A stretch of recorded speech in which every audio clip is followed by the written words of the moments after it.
Hey, what's up everybody? It's Chronofahx, your time traveling kitsune, and welcome back to more Zelda Fridays and Twilight Princess. How are you all doing today? I am doing okay.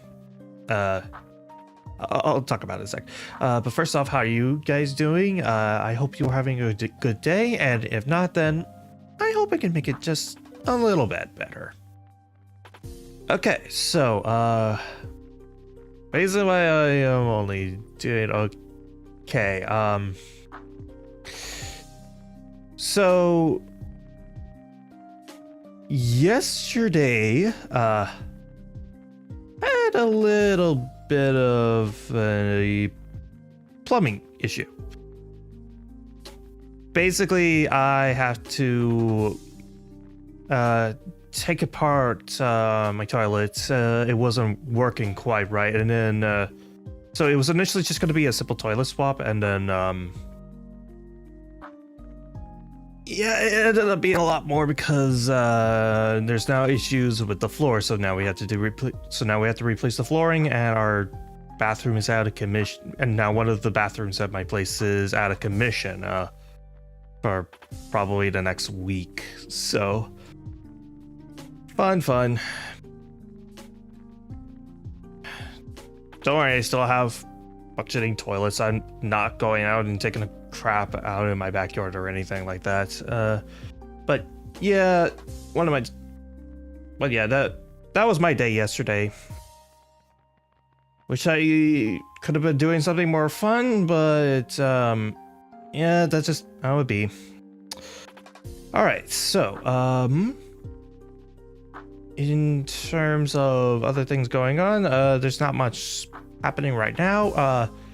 Though I do have one question. And this, I do have one question.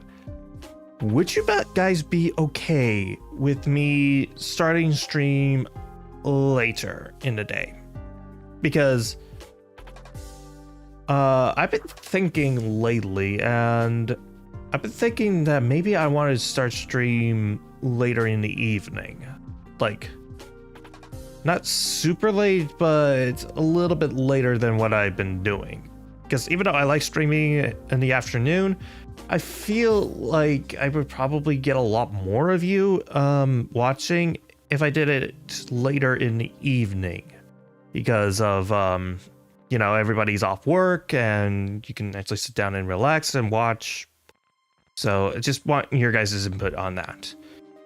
So with that, I think go ahead and jump back into the game.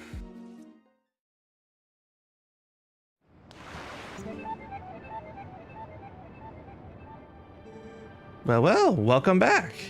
Without further ado, we're off. I was hoping I could use the Uko to like warp back to the point where I was last time. I forgot to equip the iron boots again.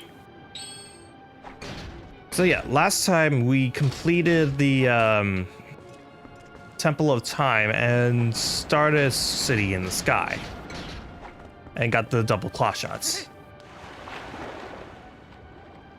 So now we're just gonna continue on. And I was really hoping I could use Uko to just skip ahead to the room where I was using the double claw shots, but because of the way it spawned me back in, that's not gonna happen, unfortunately. And it really sucked because I really wanted to take advantage of Uko and see what I could do with it, but it wasn't meant to be. It's a shame.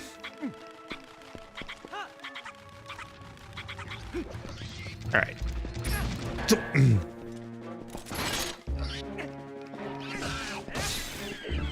All right, just got rid of you and just kind of shift around, and there we go. Little Uko, you can come here.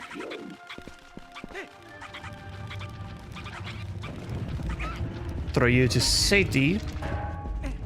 And let's press forward.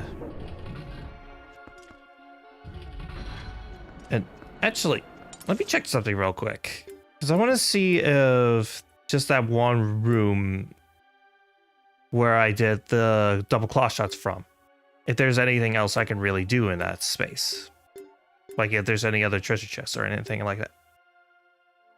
Well, I can't really check to see if there's any treasure chests if I don't have a compass, so that's something. There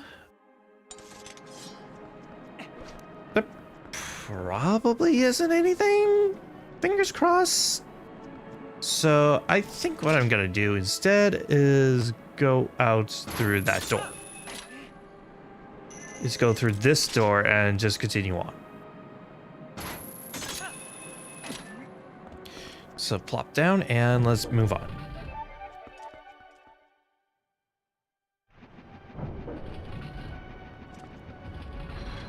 All right. Definitely want to put on some iron boots for now.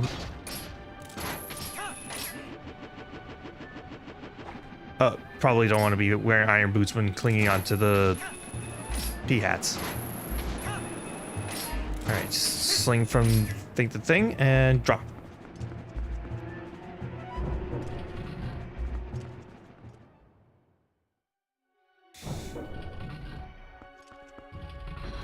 Okay, so this room is right. It was where I initially got some. I think that one had the dungeon map or something. But now, clinging from thing to thing, making sure that I don't fall. And this should slide right off, and hopefully I don't need to let go. Oh, I didn't need to let go. I'm good. All right, so sling from thing to thing, go full on Spider-Man. And let's ascend a little bit. Let's see, there's a treasure chest over there with a bunch of Dekubabas.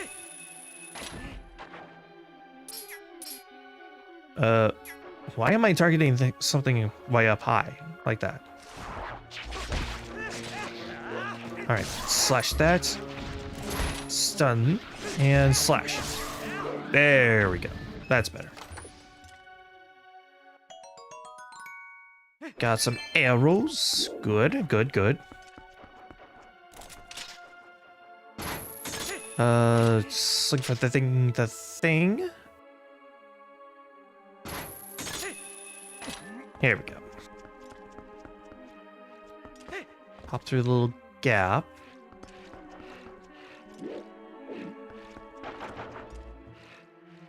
Sounds like a... Oh, yep, choo-choos. And now they're useless purple ones. So I want to go down. But in order to go down, I need to cling up a little bit, and... Oh, no, I want to be going up.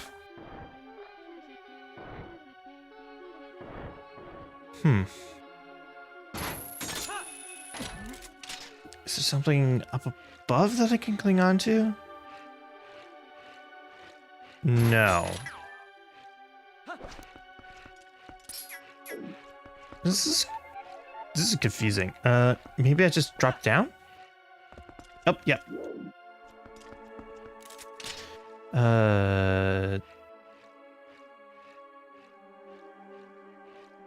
So I can cut them down. I can cut these guys down.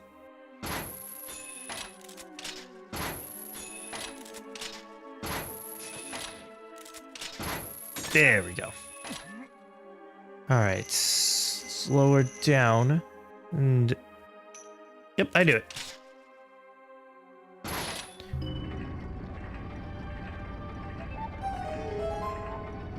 Turn around, and there we go. That is one thing I really like about City in the Sky. Is that there's a lot of really clever puzzles. It just takes looking around a little bit.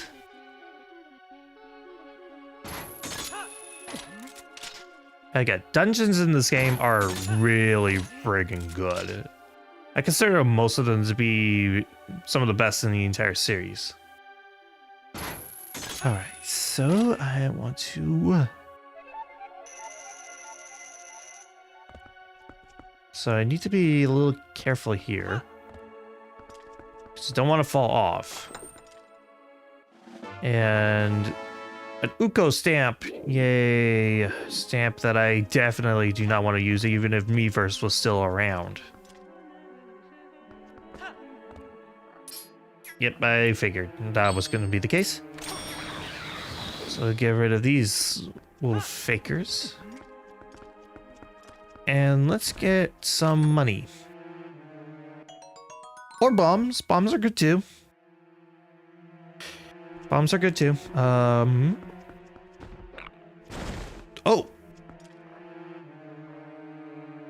Oh, I didn't realize they could spawn back in like that.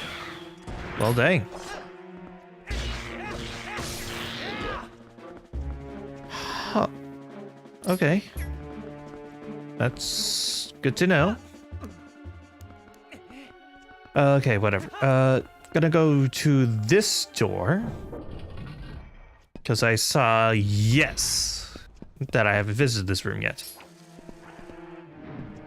Hey, big guy.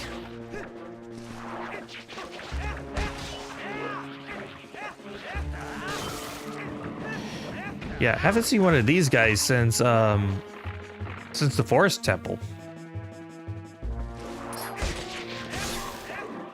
Let's see. I need regular bombs for this. Throw! I missed. In you go.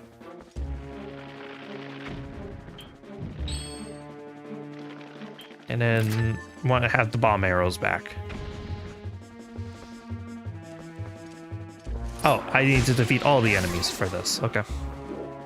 That's fine.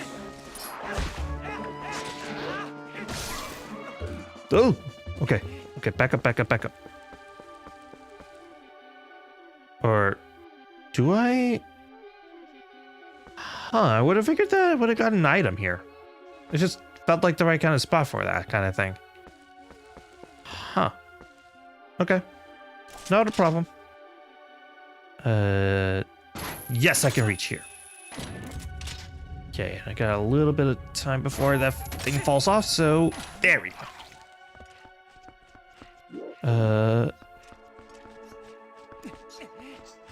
So, oh. Every time you use the sword, you do step forward a little bit, so that is a little bit of an issue.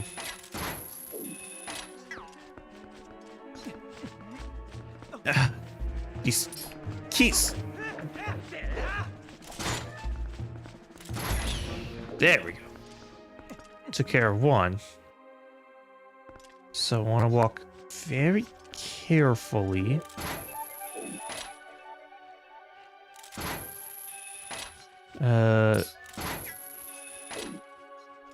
Carefully.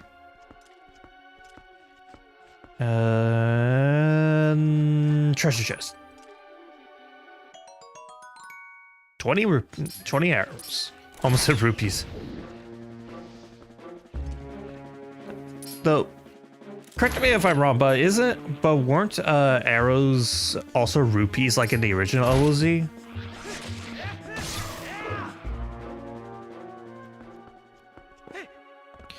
Alright, so I want to shimmy across here. Please, Case, do not knock me down. Do not knock me down. Do not knock me down. Please do not knock me down. Please, please, please, please.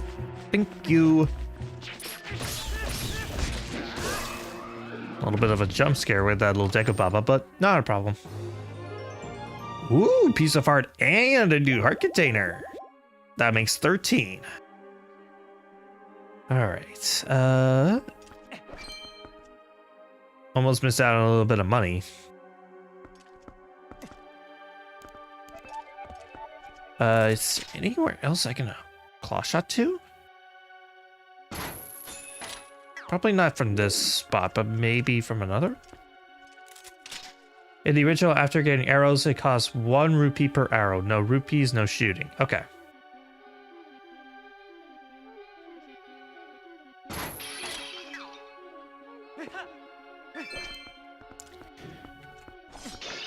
Okay, oh,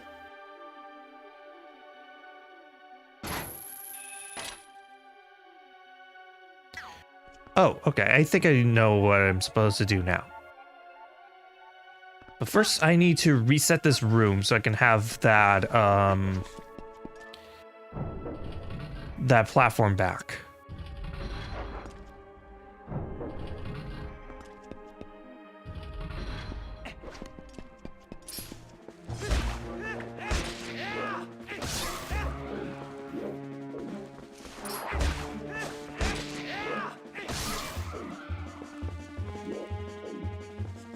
Alright, so I want to go up here and hit the vine before it falls. There we go. Because, yes, I need to climb up here instead. I think. First, grab this little chest to get 10 rupees. And I can't quite reach that. But I do see other things I could potentially grab later. Oh.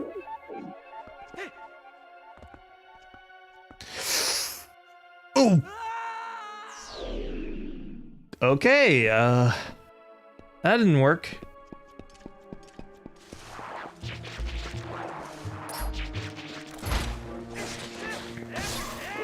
Alright, so I want to try this again.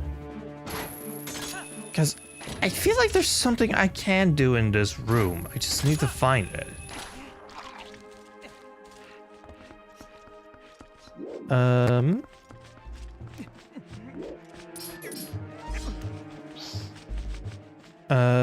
Can I not climb back up? Thank you.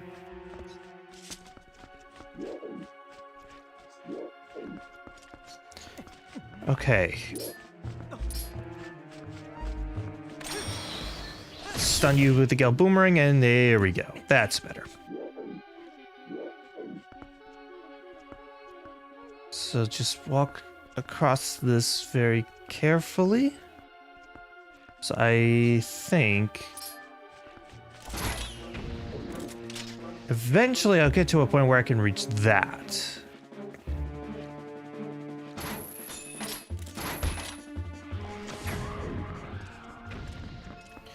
Which I think will take me further into the dungeon. Yes!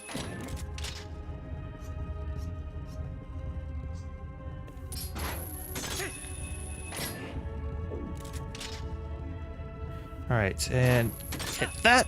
There we go. And as for this big guy,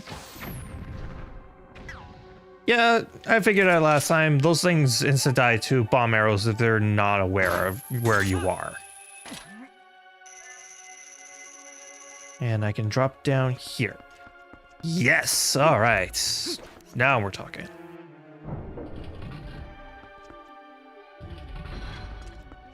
Alright, so...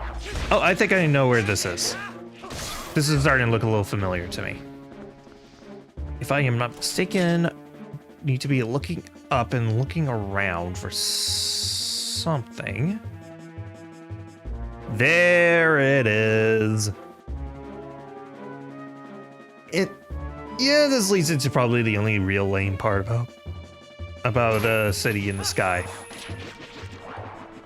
Most of it is just sitting around and waiting for these peahats to come by. So, yeah, that's annoying. Come on.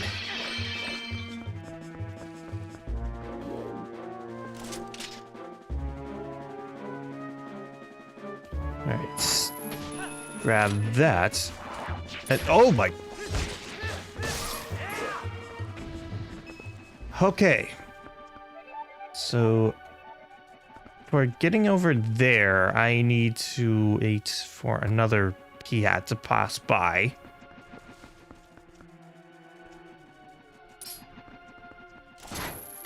There it is. And ooh, Poe. I'm not really trying to get every Poe. I think the amount that I have is good enough for me, since I got my fairy tears.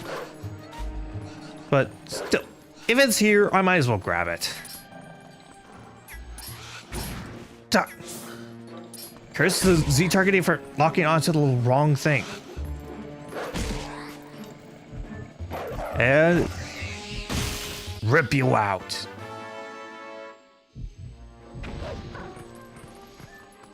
All right, so Wolflink, if you can, thank you. Hylian letter G. GG's. Okay, so I want to... Can I not just lock on to this one? There we go. So yeah, they kind of simplified a lot of how these peahats work by making it so you can lock onto the next one and just quickly go from thing to thing with the claw shots. So lower that so that I'm not in the way of this. And I'm not just knocked off.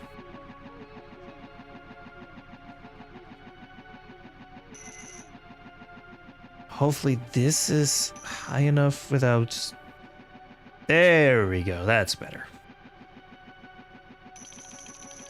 So I'll wait for this to kind of drop me off at the next spot. It's another treasure chest, but that's probably going to have either money or arrows, so I'm not too interested.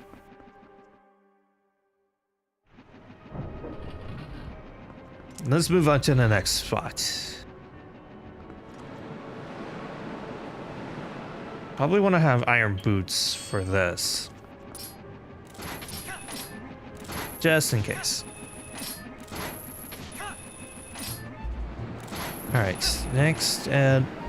Actually, instead of going to that... Oh! Stun it, stun it, stun it. Don't!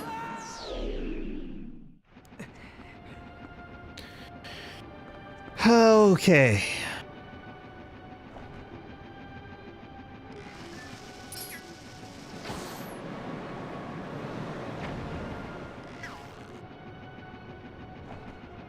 I was hoping I could do something with the bomb arrows and switch them back, but so I could shoot down these birds.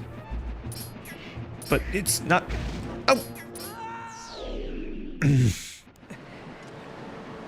Seriously, if they're gonna put these things in the air and make them hard to hit with just normal arrows, I don't get why they couldn't make it so that they can get more than just a stun from the claw shots. I feel like there should...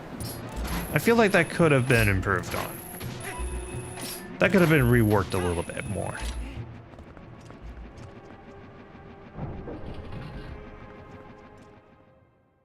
So I'm coming around here because I think this can lead to treasure chest.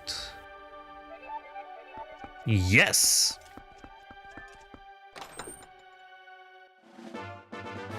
Get a piece of heart. Make up for all the health that I lost by being dropped all the time.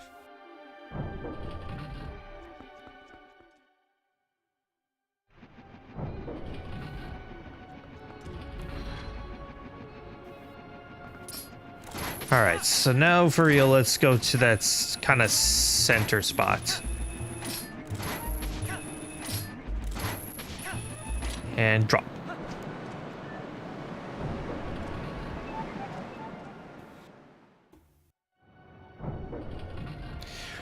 Okay, so... Oh, time to fold. Sneak attack. All right. Just gonna run around a little bit, kind of get my bearings a little bit more. Ah, you noticed me, so I had to fight him the old-fashioned way.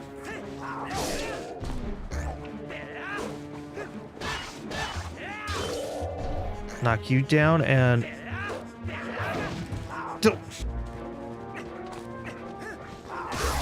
There we go.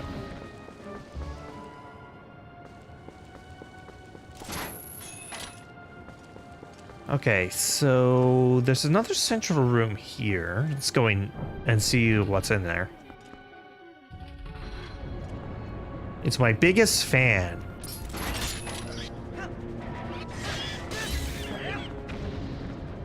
Alright, so... kick that open and see money. So you can't do anything with this for a while, but if you look down... it's actually the central room of the city. It's kind of nice. But can't do anything else in here, so I'll just leave and see if we can go high up.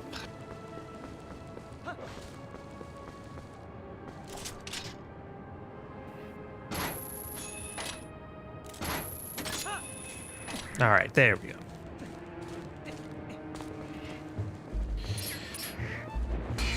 Hey, big guy. Down you go. And probably the only time in City in the Sky where Wolf Link is actually required. And it's weird because as much as I do love all the like post Master Sword dungeons, I feel like outside of Arbiter's Grounds, I feel like none of them really take advantage of Wolf Link that much. Because Snow Peak, it was mostly just kind of digging in spots, and that's about it. And here it's just tight ropes. And while we do get a lot more of it in the next dungeon, it's not really because it's super useful for anything. It's mostly because the game will kind of force you into that form. And then the final dungeon, outside of like one optional thing, I can't really think of any. At any point do you ever really use Wolf Link in the final dungeon.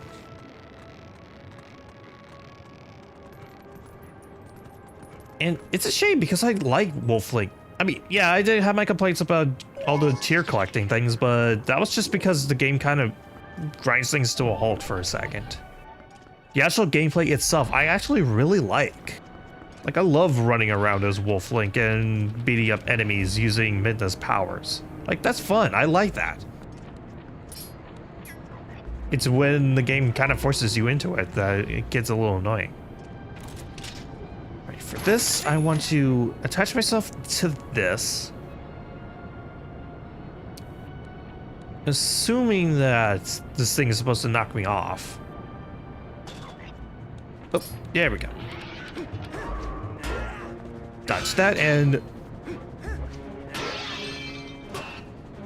it's at a point where I can't really hit it.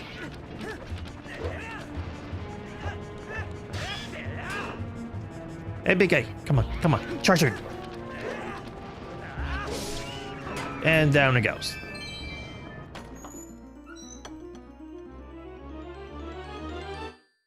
I got the key. Alright, so now I want to... Yep, there's a giant chandelier up above, which means... Iron boot. Shut off the fan.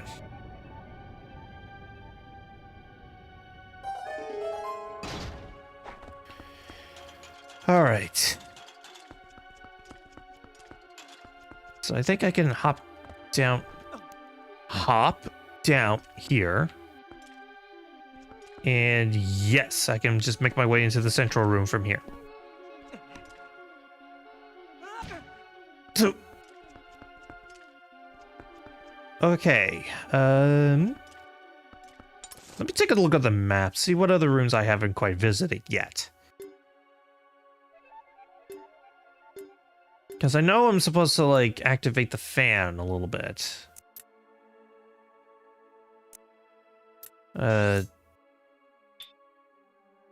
See, that's where I was last. That little red arrow means that's where I was last.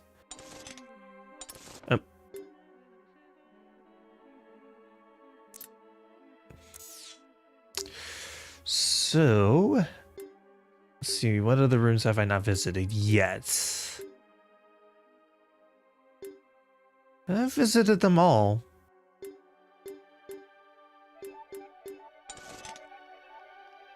And I'm supposed to, like, activate a fan somewhere, because that's what's supposed to lead me to the final boss.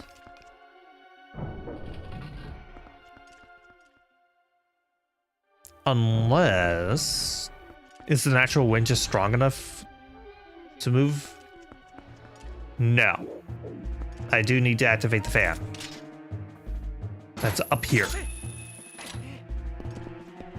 Alright. So...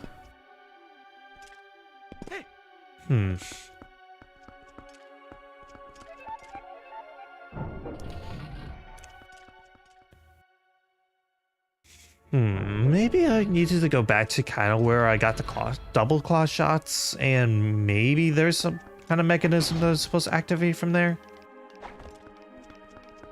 I don't know. Again, my memory on this dungeon in particular isn't the greatest, so... Oh!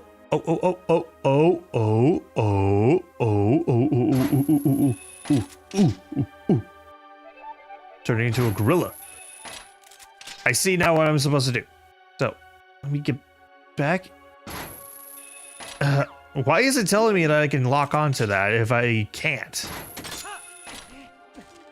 Let's see. I can't do anything with that until, can't use the claw shots while I'm climbing, unfortunately. So this really is the only spot where I can get back up there.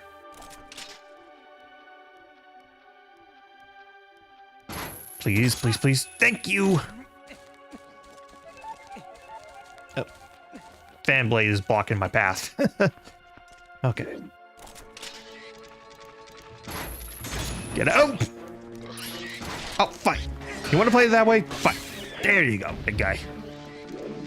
You got what you asked for. Same to you. All right.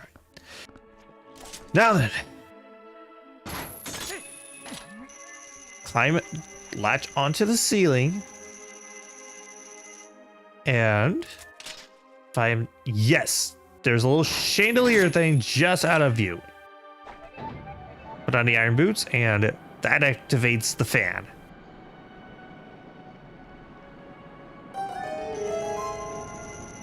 Oh my gosh. It took me a minute, but I got it.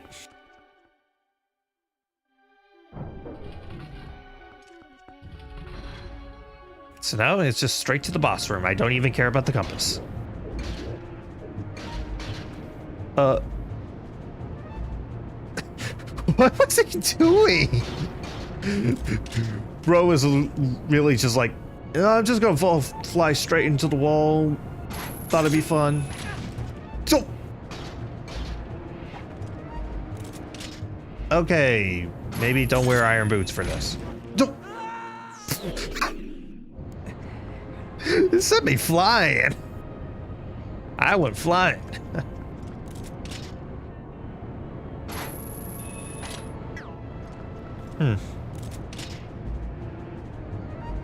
Okay, just need to wait for this thing to spin around so that... Oh, hi.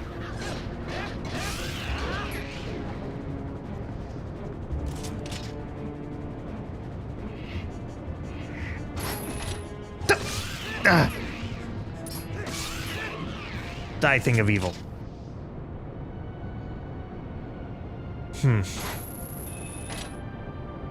It's kind of hard to aim up like this.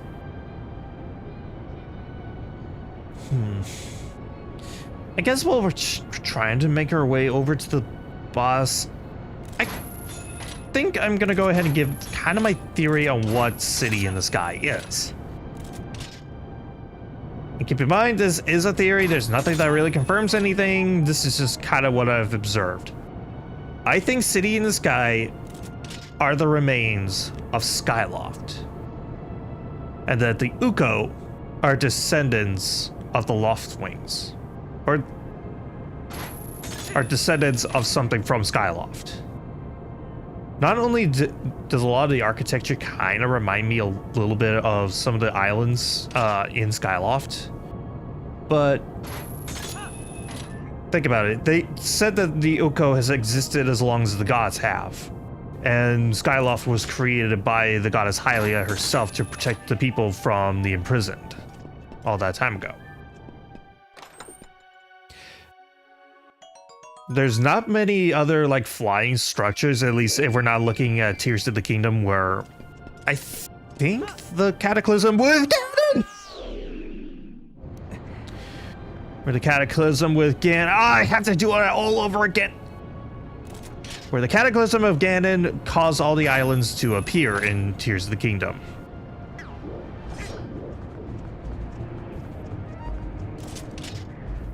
So yeah, that's my personal theory. What do you guys think?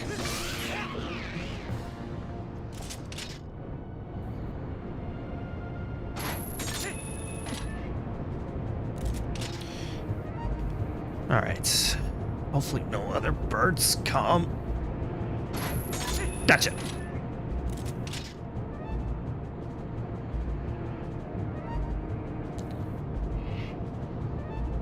Come on, come on.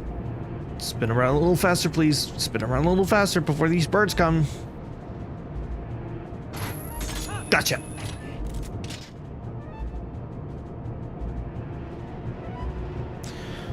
Okay, just a little faster, faster, faster, faster, faster, faster. Drop. And to safety we go.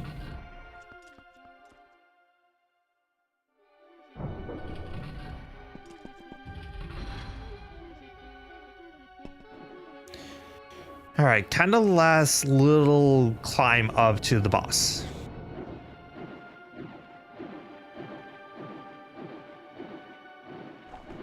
And hi, Mr. Arrowfuls.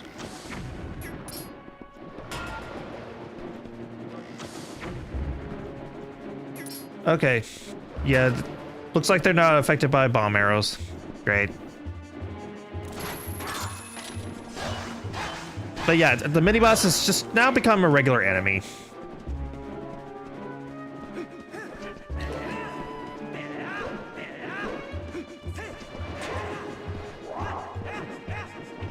Okay, so they're back up in the air, which means...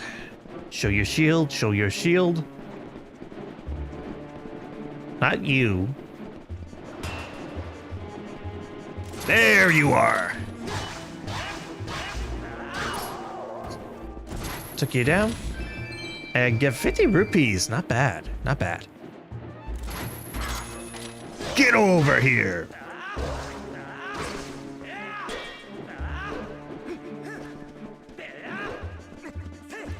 And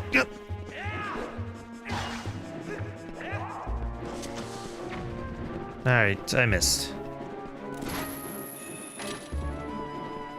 Come on, show your shield, show your shield. Gotcha! And down it goes.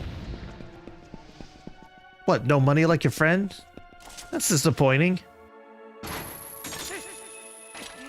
Alright, so climb up. And I saw in the little cutscene that, yep, little crystal. Little crystal switch, which means, yep, we're spinning.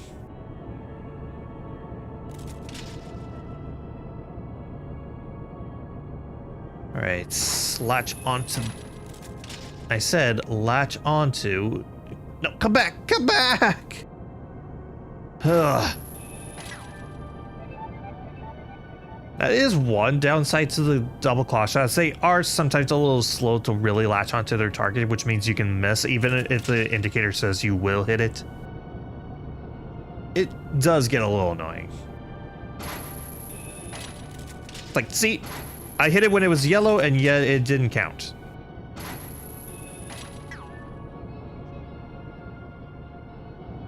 So it's really a timing game with this thing.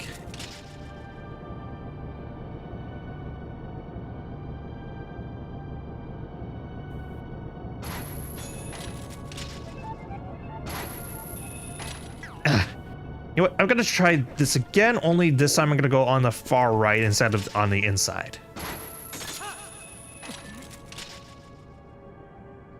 Because I feel like that's what's costing me a lot of those misses. Alright, I'm on the outside of the fan, which means I should be closer to this thing. Okay, come on. Gotcha! Oh, wait. I wanted to see something. Do any of these have fairies in them? No, just money. Okay. That's fine.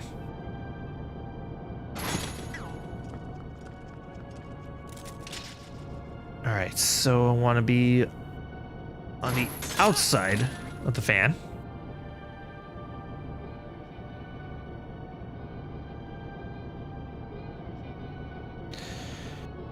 Alright. Again, a lot of this dungeon is just kind of sitting and waiting for the next thing to pop up.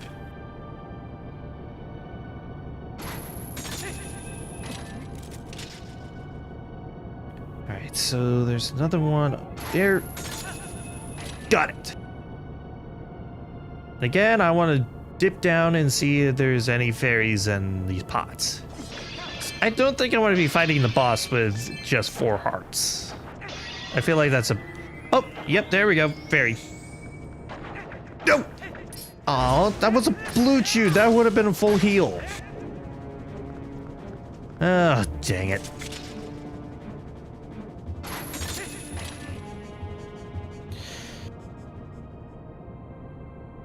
All right. Straight ahead is the boss, so latch onto that.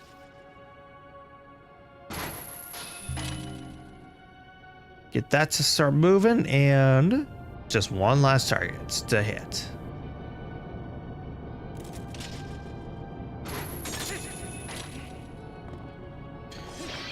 All right. Here we go. Boss time.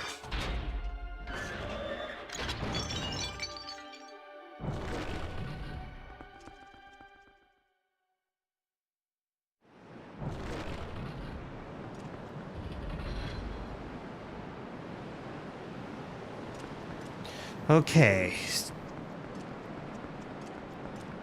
So now just need to climb up. Let's see, where is something I can latch onto from here?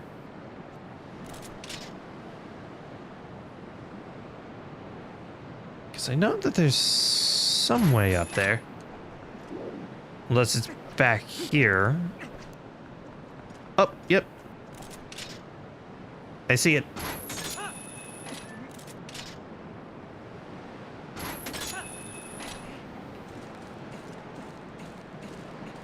again, you gotta look around for this dungeon. I really like that.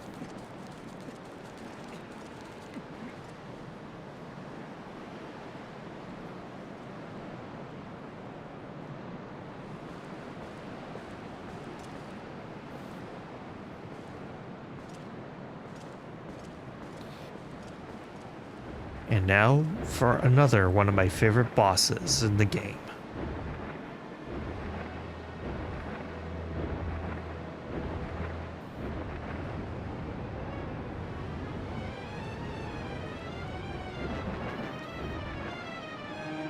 Twilight Dragon Argarok.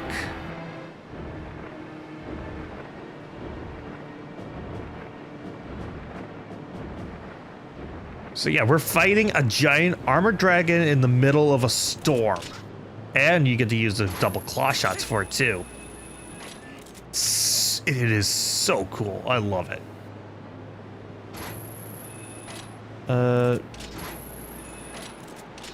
Though I think I might be doing this bit a little too early, maybe? Yeah, I'm doing this bit a little too early. Got a little ahead of myself. Oh yeah, it's blowing winds against me. Well, that's not a problem. No, get down here!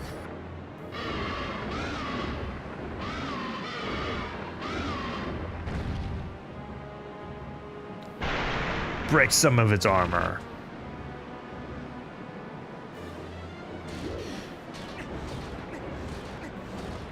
Alright, so now I just need to be watching out for it so I can dodge any attacks that it'll throw at me.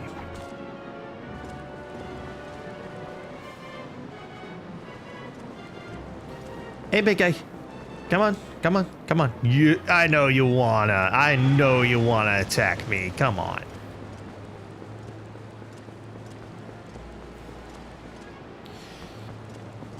Come on, come on. Come on, I just want a hug. I just want to hug ya. Camera. I don't know what is with me lately and having really bad camera between this and Kingdom Hearts earlier, but I just not had most fun with the camera. This. Huh. Okay, so it's just roosting up top.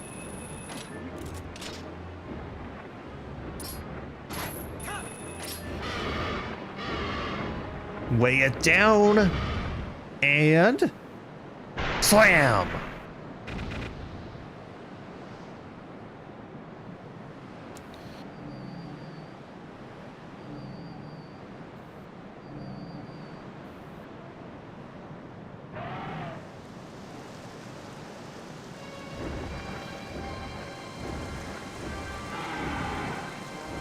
This fight always reminds me how cool the double claw shots are. Oh yeah.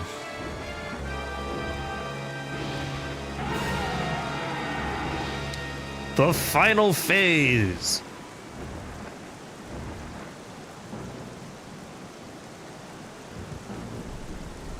First, these peahats are gonna burst out of the ground and fly up high. I promise you they fly high.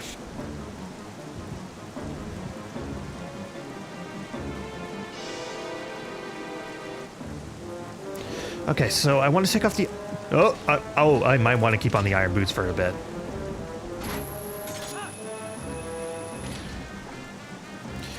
Alright, so I want to be high up in the air. And move quick, otherwise I get knocked off. It's right next to me! Okay. Climb up and fly peahat to peahat to get around it. This is so freaking cool. Just the way you're kind of Spider-Manning around, trying to avoid its breath attack, which I should probably let it do it. There we go. Okay. Move. The one thing that is a little annoying is that sometimes the button delay sometimes a button delay with the double claw shots for whatever reason, which can get a little annoying. Okay, it's out of energy, which means... Yes! I smite thee! Smite thee! Smite thee! Smite thee!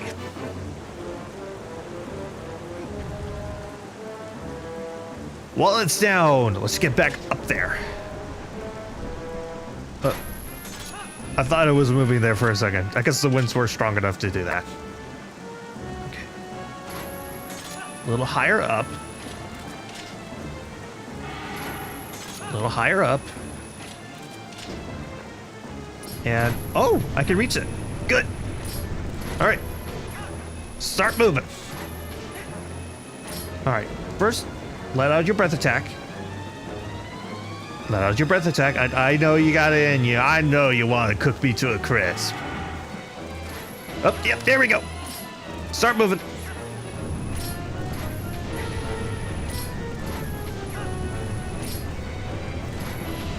All right. Just keep on going until that thing runs out of breath.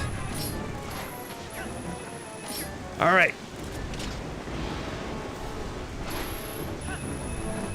All right. Stab, stab, smite thee! I smite thee! Also, it's just really cool to be fighting a dragon. You surprisingly don't fight a lot of dragons throughout the entire Zelda series. Like, yeah, there are a couple like Valvagia, and if you count the Hamelocks and Breath of the Wild and Tears of the Kingdom, then yeah, I guess you do fight a couple dragons, but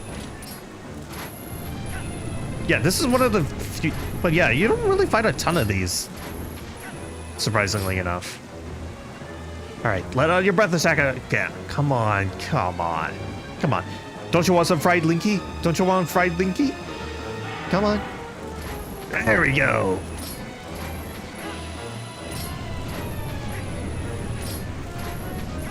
Come on. Fly across until I get to the back. Oh, looks like I need another. No.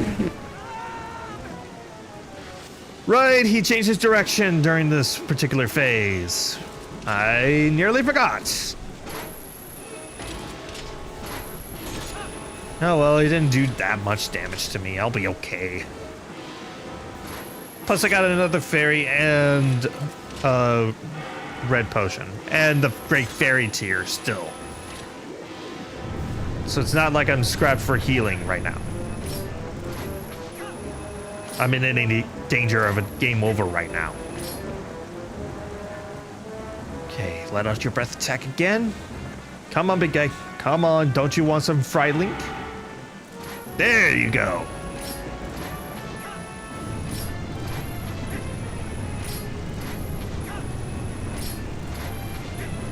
Okay, just sling across.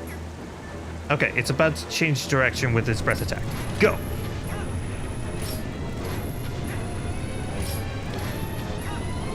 Come on. And yeah, this is another area where I think the game is a little finicky because it is a little hard to really change the direction where you're going with these if you're doing the Z target thing. So that can be a little annoying. But anyways, I smite thee.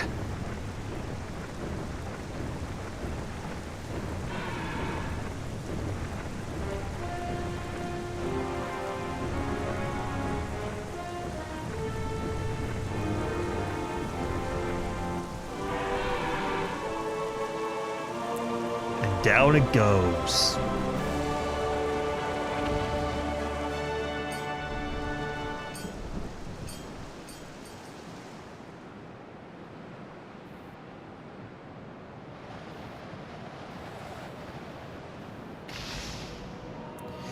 And the final shard of the mirror is ours.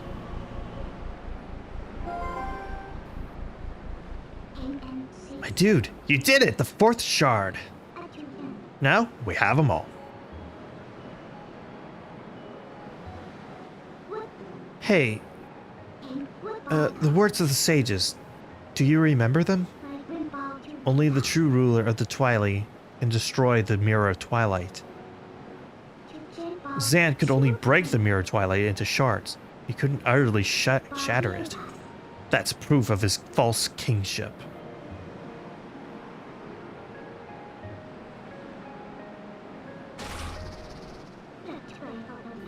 We have to hurry. To the mirror chamber. After all, a fake is a fake, and no matter how much you dress it up, the real thing always wins.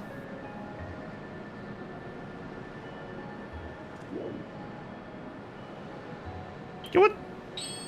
Fancy way of getting my heart container.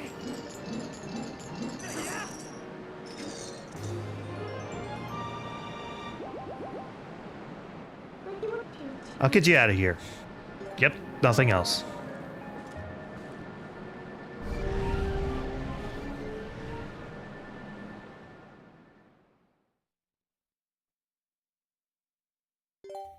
Yes, I would like to save.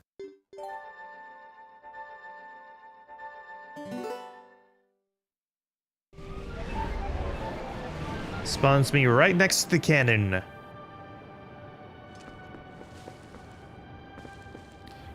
Alright, so where is... Oh, there it is. There's a little mechanism that I need to get out of here.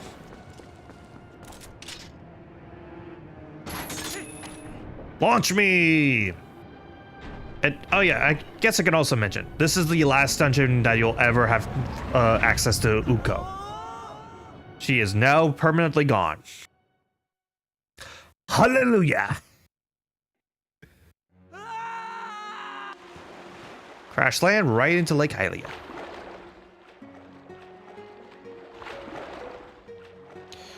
So, for continuing the story, I just have to head back to the mirror chamber.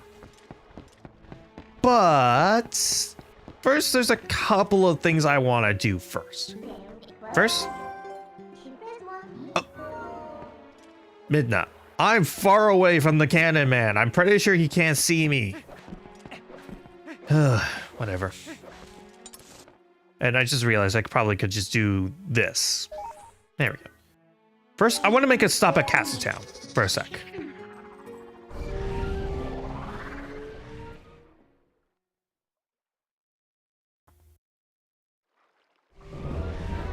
Because with the double claw shots, there is one thing that I want to do.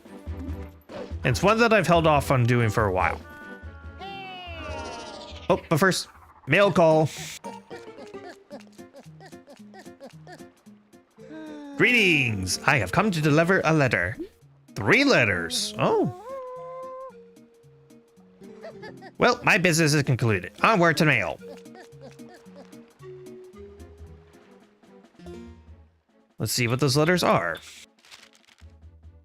Alright, it's probably down towards the... There we go. Challenge for you. Ladies and gentlemen, the star game that swept Hyrule by storm is now available in Castletown. Even those of you who have beaten it once will find all new challenges and thrills. Come find us in the tent on the East Gate Road. We'll be waiting. Hey kid. Wow kid, awesome. My son said he wanted to write you a letter. He worked so hard on it. Goodness, yes.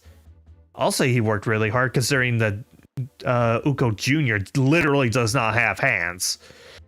We want to thank you for all your help, both on land and in the sky. The other Oka thank you as well. Come visit us anytime. Take care. And what was the last letter? Oh, update from Shad. After we parted, I tried that word on all the statues I could find in Hyrule, but it was a disaster. How disappointing. But if I let something so small get to me, my dear father will scoff at me from beyond the mortal coil. I'm going back to the sanctuary in Kakariko to see if I can't find another lead. I certainly hope that if you find any more information, you'll share it with me post-haste. Dream Chaser, Shad. I guess with that, I could also mention that in the manga, when you go up to a city and this guy Shad goes with you. And he does cause a lot of trouble, but ultimately helps you in defeating the dragon. He's not one of the more particular memorable characters, but I like him enough. So, that letter about the Star game. That is actually what I wanted to do. It wasn't just because I got the letter that I wanted to go here. This was where I wanted to go initially.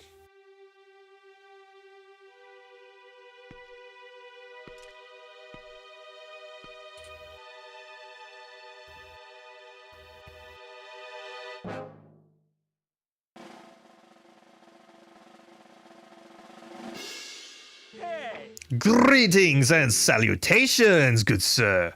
Welcome to the kingdom of hopes and fondest dreams. In this place, you can taste the life of a circus star and get your hands on gear that boggles minds. It is our earnest hope that you find delight playing the star game.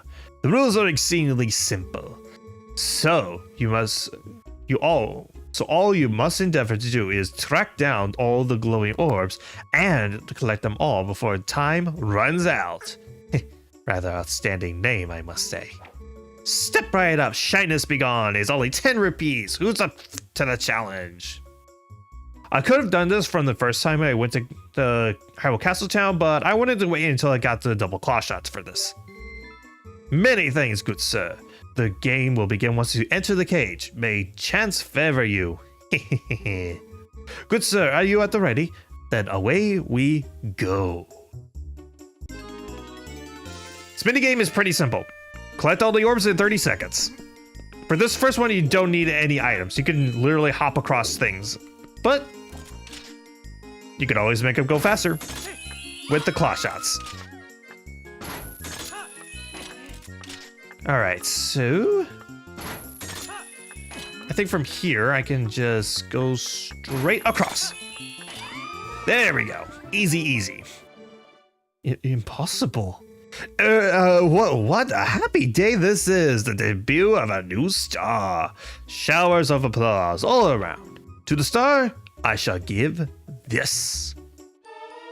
Got a big quiver. Now we hold double arrows. Very well, the next stage will be one created just for you, good sir. I should expire should you decline, but please, you must try when it is ready. Remember this. Leave and come back. Then you'll have the next round ready. And get him!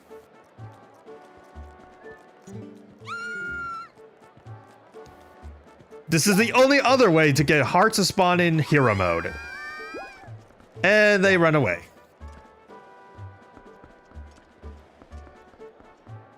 The doggo just wanted to come into the tent with me. Aww.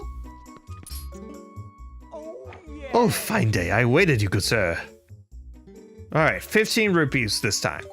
Let's do it. This one outright requires you to have the claw shots for this. Alright. I'm missing them big time. Alright, so I want to go this way.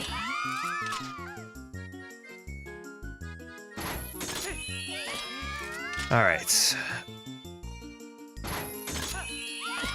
Got all those.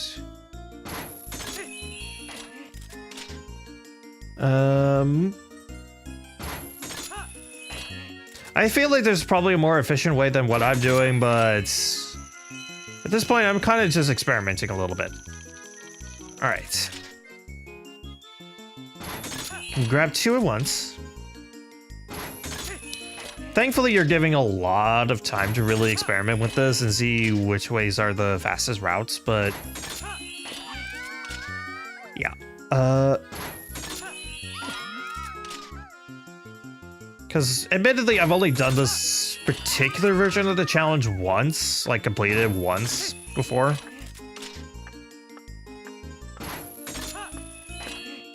But hopefully I can do this. Yep, did it. No problem. What the? You did it? Oh, what a magnificent day this is. The debut of a superstar. Let huzzas and accolades ring forth. To this superstar, I shall give this. Got the giant quiver. We can hold 100 arrows. Congratulations. Yes, well and truly. You've claimed what you sought, so you're likely all through. Hmm? Many thanks for playing, good sir. Don't come again. I believe if you beat your record again and again, he will give you more and more money.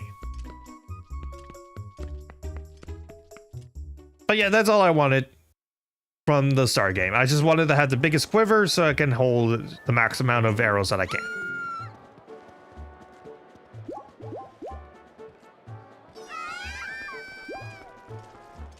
All right. But yep, 100 arrows. Next, that I want to do before continuing with the story, I think it's time.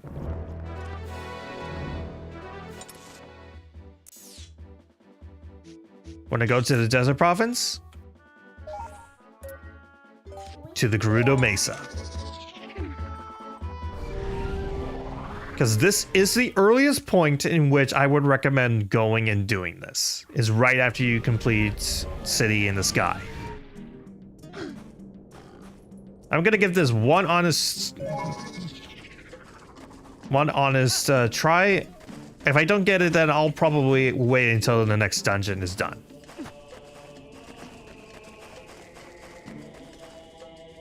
Let's go down to the Cave of Ordeals.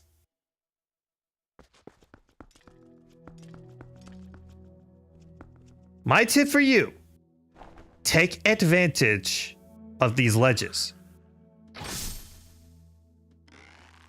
Wow. Takes 2 arrows to take down this guy? Huh.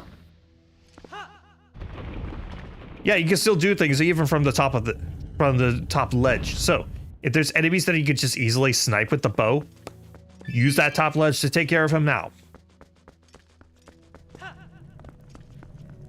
If I could offer any other tips for this challenge if you're playing hero mode.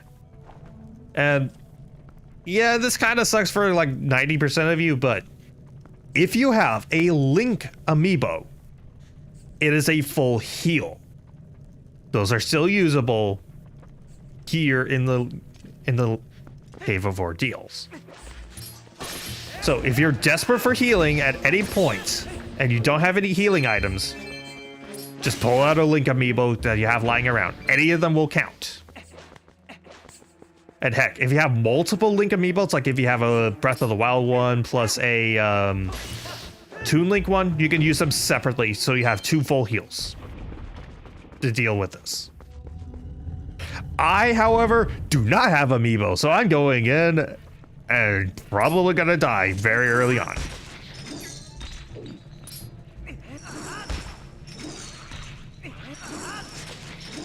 So just going in with whatever healing items I have on hand. That's it. All right, cut those guys down. And on top of that, this is also probably your best use for the magic armor, because these enemies will almost exclusively drop money, and having invincibility with the magic armor is super nice. But I would only recommend putting on the magic armor if you're encountering enemies that you have difficulty fighting. All right, so there's a couple Skulltulas down there, so I can't snipe them. So, going straight in.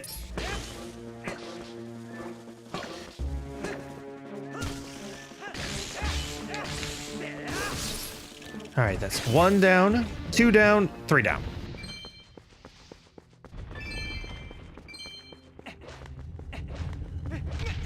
And I don't remember how many floors there are off the top of my head, but oh, archers. But I do know this is going to be a long fight if I actually cleared this whole thing. Oh, okay, so right about here is where they won't be able to hit me. Got 1 down. Oh, nope, a little too close.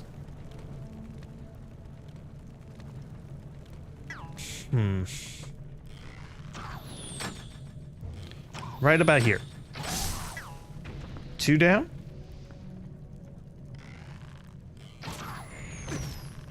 I missed. I don't want to be wasting too many materials because, again, you almost never get any refills on items down here. It's only money that you get. And this is another reason why I wanted to do the Star game, is so that I can get the biggest quiver possible for this. Let's see, for this room, I want to be shooting out all the fire slugs from the ceiling. And... okay, the rest of them are just on the floor. So I can just easily slash them out. They pose, like, no threat to me.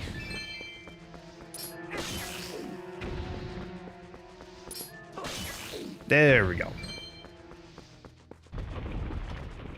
And there is the entrance to the next round.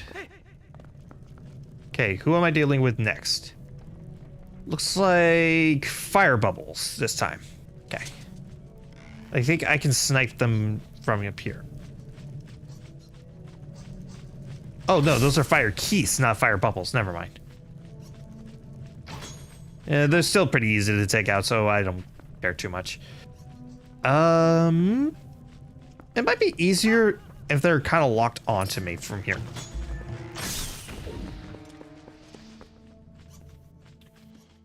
Okay, so snipe.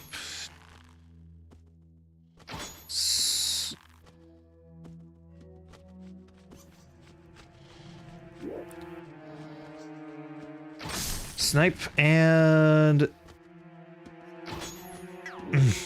I'll just deal with that one later. Okay, I don't want to be wasting arrows on these Duganos, so I'll just do the regular backslice.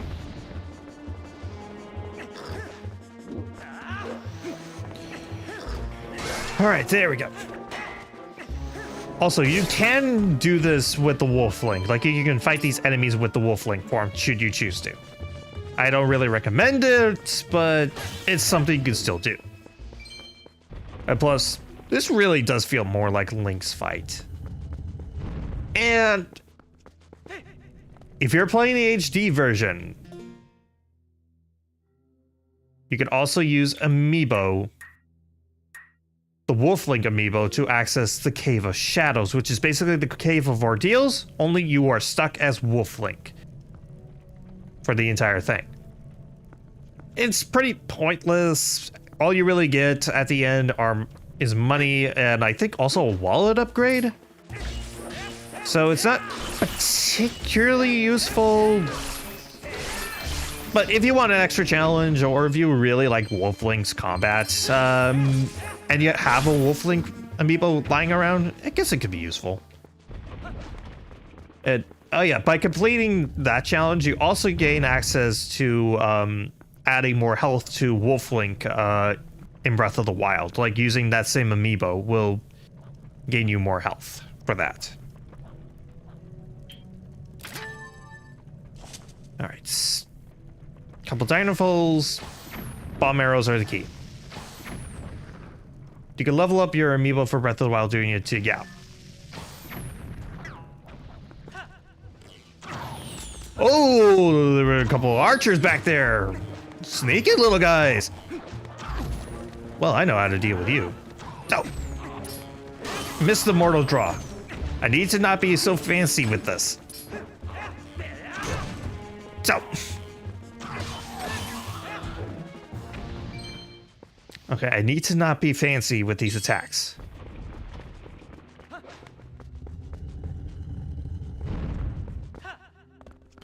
Okay, next room is... oh, okay. The main reason you want to be doing the Cave of Ordeals is because of this.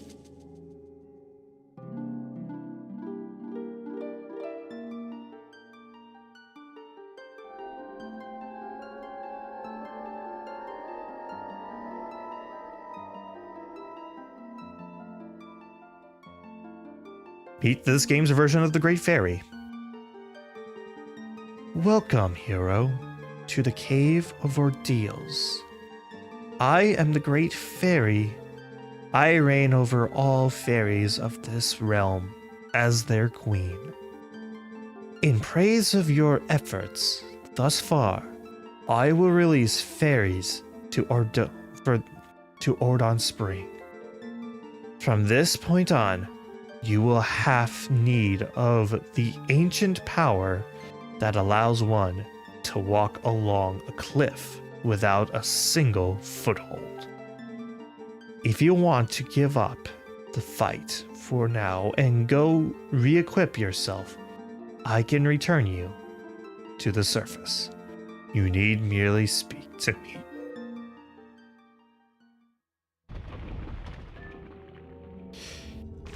For every section of the Cave of Ordeals that you complete, you will release more and more fairies in different places, meaning you can get as many revives as possible without going deeper into a dungeon. And there's an additional prize at the very end for completing everything. And I do think it is worthwhile. So let's continue on. And it looks like a couple of Helmosaurs. Not a problem. And are those... Oh yeah, a lot of rats.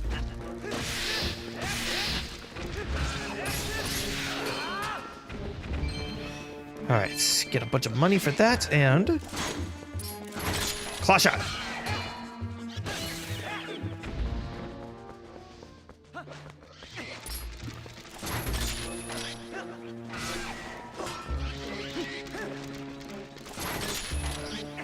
Steal both of their armor and stabby stab. So the next door is right here. So if you do not have the spinner and you defeat this room, there are claw shot things up above, so you can return to the Great Fairy if you're doing this long before I am. Drop down.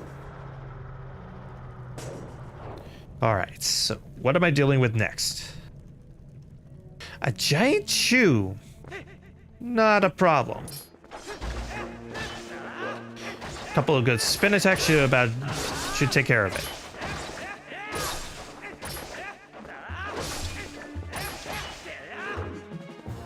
There we go. Easy peasy. Wait, there's more? Oh. I guess that was it. Okay, it was just on a delay. It was just delayed. There's a couple of these bubble guys.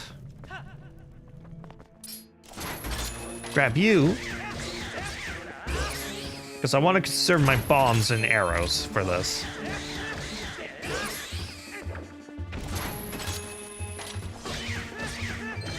Slash away. And stabby stab. Get more money because that means more defense from the magic armor.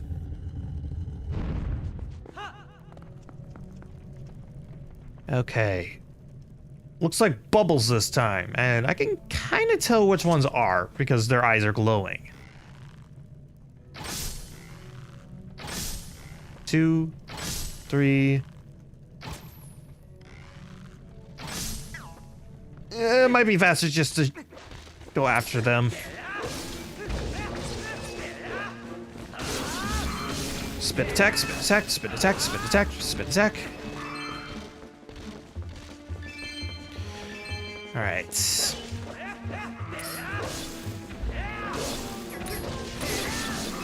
Yeah, not much strategy for this room in particular. Just kind of slash away.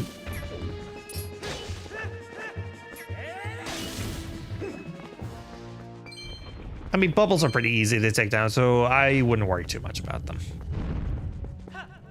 All right. Next is more bokoblins. Looks like they were ones with just clubs and not archers, so sounds like prime sniping opportunity.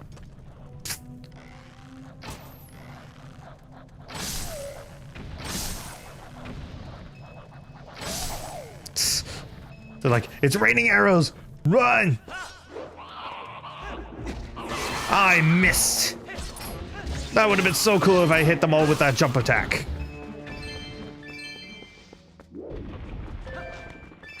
Oh, got an arrow. Right, they sometimes drop arrows. Or you can collect their fire arrows from the ground. That's another way to replenish your supplies if you need to. See, a bunch of keys. Probably some rats. And considering I'm still kind of doing Arbiter's Grounds type enemies, I'm gonna guess there's a couple of invisible rats if I had to make a guess.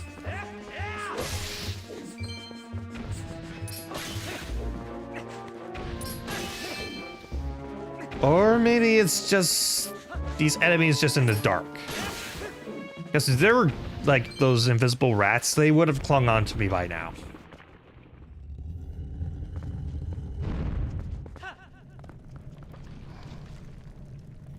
Okay. Looks like a Poe is in here. Yeah, there are a few Poes down here. So if you're on Poe hunting, you're gonna have to do Cave of Ordeal sooner or later.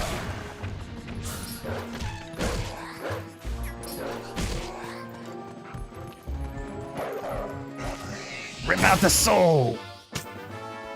Taking damage while grabbing at the same time.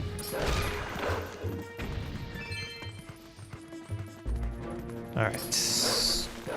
Let's just finish this out with with Wolf Link. It feels right to fight these things with Wolf Link.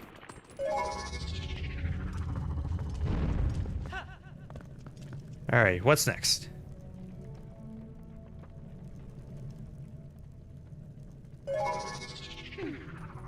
I have a feeling.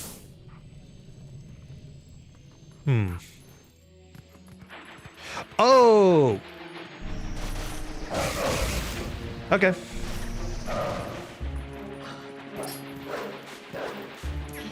Might be better to be Human Link for this.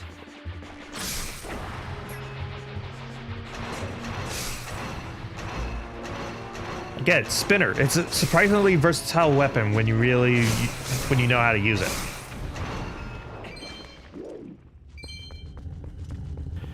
Uh, 3.5 hearts left. Should really be more cautious.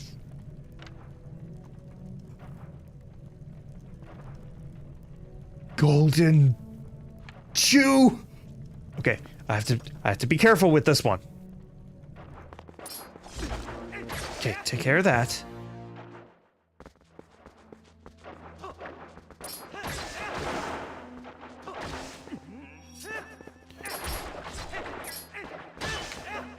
Because I want to have that go. No, no, no, no, no. Do not use. Do not use. Do not use. No. Dang it. Oh, no. I was really hoping. Golden Chews. Should you get their jelly? They are the equivalent of a Great Fairy tier. Great Fairy tiers. Giving you a full heal and an attack boost at the same time. And there were 2 of them in the Cave of Ordeals.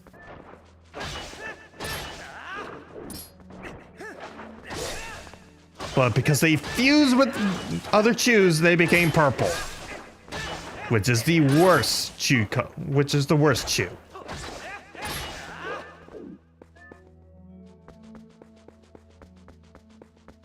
Are there any other chews in here that I'm missing? No. Okay. And I am down to 2 hearts, so...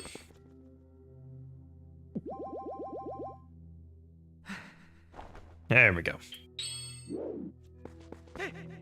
First heal.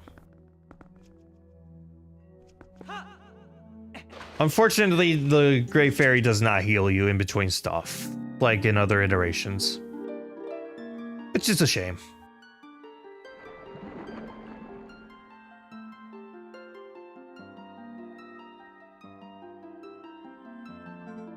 I am impressed that you made it this far, hero. In praise of your efforts thus far, I will release fairies to Faron Spring. From this point on, you will have need of the power that allows one to break through massive frozen blocks of ice. If you want to give up the fight for now and go re-equip yourself, I can return you to the surface. You need merely speak to me. Oh, I should also mention, if you choose to leave, you will have to do everything all over again. You can't just simply warp back to the Great Fairy that you last encountered. Angry Zelda.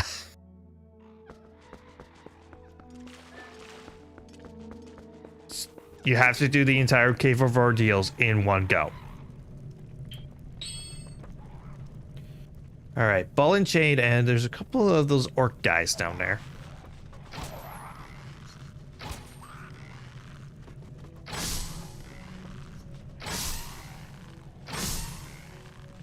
Man, these are sturdy little guys if they're taking an arrow like that. Considering the bokoplins go down in one shot.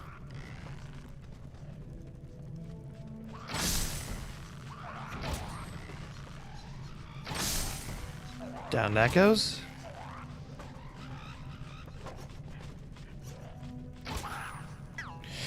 Okay, I don't want to waste any more arrows, so... Oh. Here they come.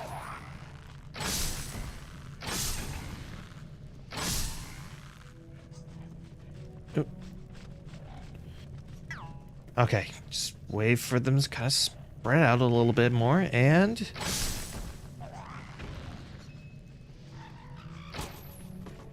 Dang it, I missed.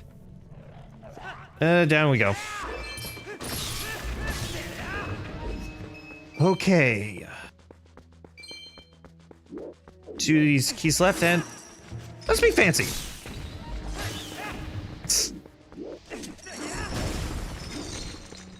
Broke that, and let's move on.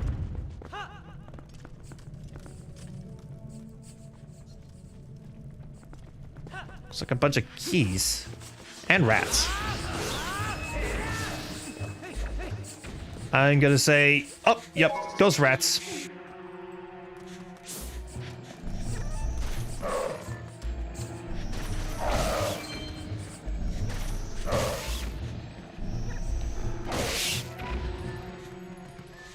Oh yeah, these digging spots, if you're playing through normal mode, I think those can sometimes provide health recovery. But again, I'm playing hero mode, so I don't get that.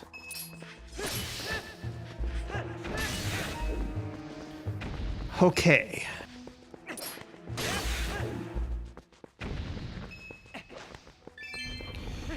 Next round, let's go.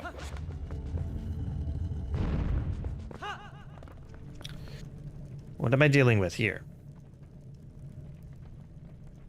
Enemies that I can't interact with until I touch the ground. Oh, stole children. Okay, that's easy. A few good spin attacks and they're down. Not a threat at all. Okay, so this time it is re-dead soldiers. Okay. My advice for you, ball and chain them. They go down basically in one round.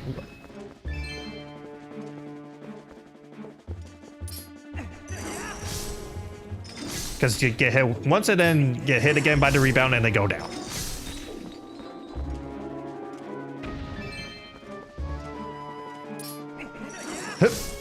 And there we go.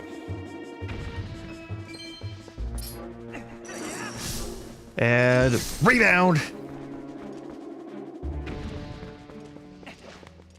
Easy peasy. All right. What's next? Oh!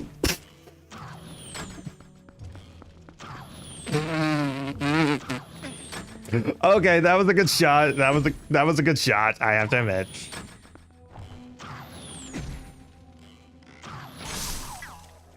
Haha, knocked your arrow away and shot you down. Oh, okay. There's another archer somewhere.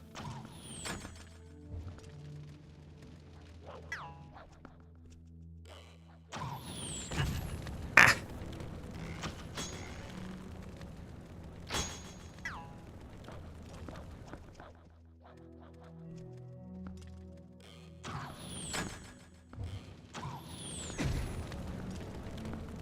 Okay, just inch a little forward so I can get to a point where it's hitting the thing.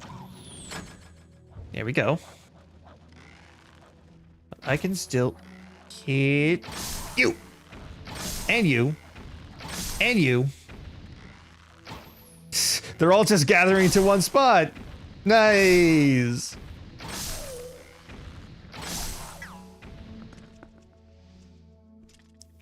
Only 2 guys left and they look like they're just bludgeoning guys. So, go ahead and slash them up. And down it goes. All right, next.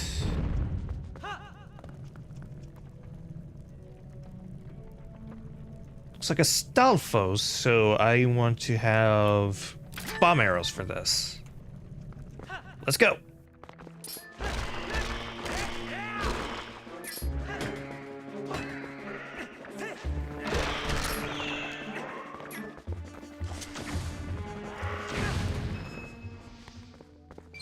Huh, that worked in my favor.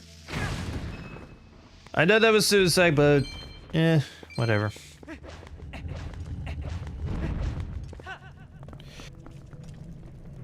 Hanging Sculptulas.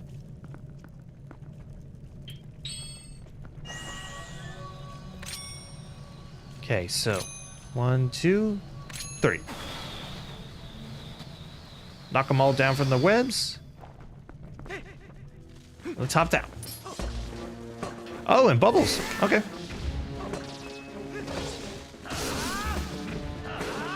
Spin attack, spin attack.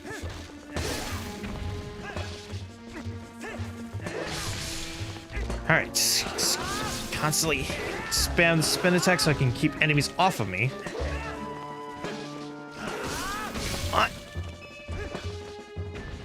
Come on, your buddies went down a lot easier than you did, and you're the first enemy I targeted. There we go.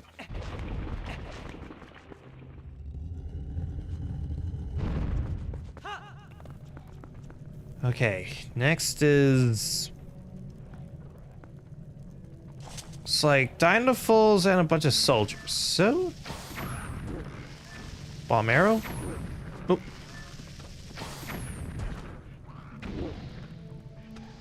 Oh, come on, big guy. Come back here. Come back. I wish to shoot you with my bomb arrows. Hey, here you are, big guy. Haha!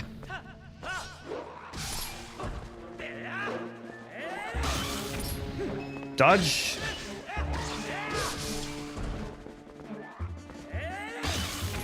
Right in the crotch again.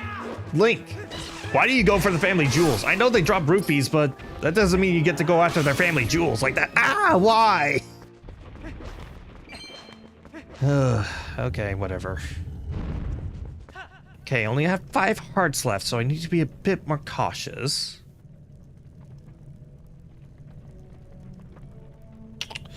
It's looking pretty bony down there, so... I want to see something. Shooting them preemptively does nothing. Okay. Good to know.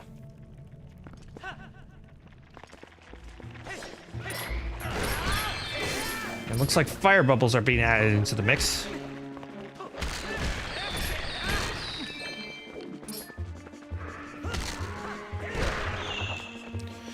Knocked them both down. So now, kaboom! Hopefully I took out both of them. Yes, I took down both of them. Good.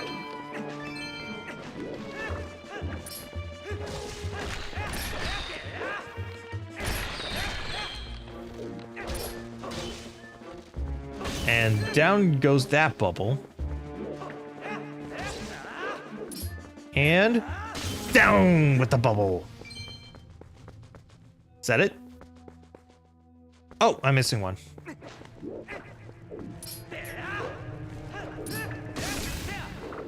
Down it goes.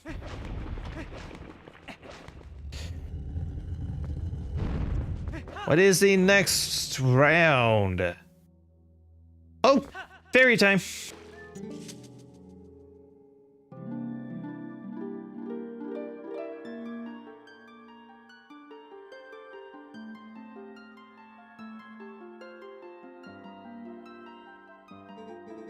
I am impressed that you made it this far, hero. In praise of your efforts thus far, I will release fairies to Elden Spring. From this point on, you will have need of the power that allows one to become master of lifeless statues. And yeah, usual spiel, if you want to leave, talk to her. Lo and behold, the other only use of the Dominion Rod in the entirety of Twilight Princess after the temple time and doing the owl statue thing. Happy Midna.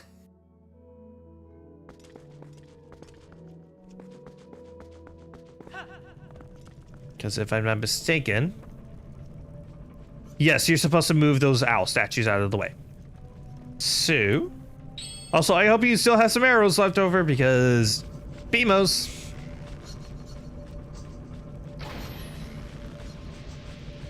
Okay, that and hit that. So now, oh, there's two others. Okay. Ah, need only the top of their heads. Let's hop into it. That way I can just take care of all the keys, so they're not bothering me. And I can focus on those last two BMOs without too many issues.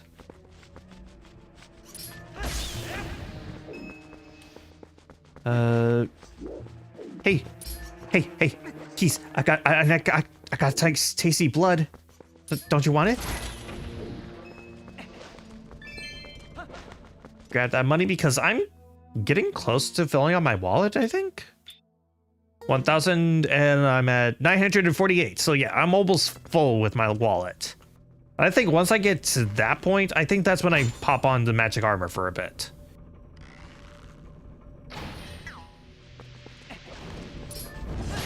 Because again, these enemies almost drop exclusively rupees, so that will mean continuous stuff with the magic armor for a while.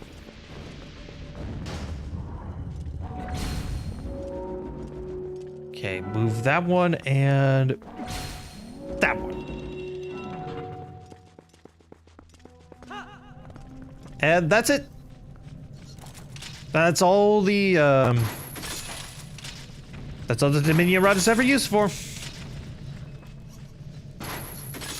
Kind of sad, actually. It's a neat idea for an item. I just wish it could do more. Like, imagine if it could temporarily take over an enemy, like it turns you to your side for a bit. That would be cool. That would be a cool item. I mean, I know we kind of get that as the main mechanic for Echoes of Wisdom, but it still would have been cool to get the Dominion Rod, something like that.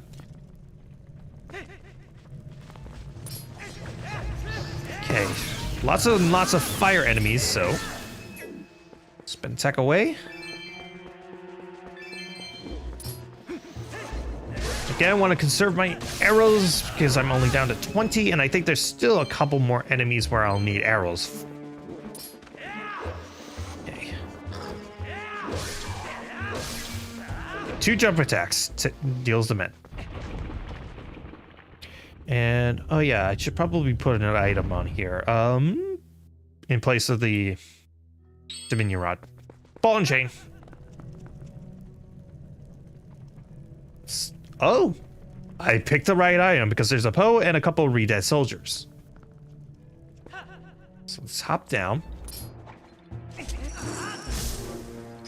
Go for you first. Because the re-dead soldiers are a bigger threat than the Poe.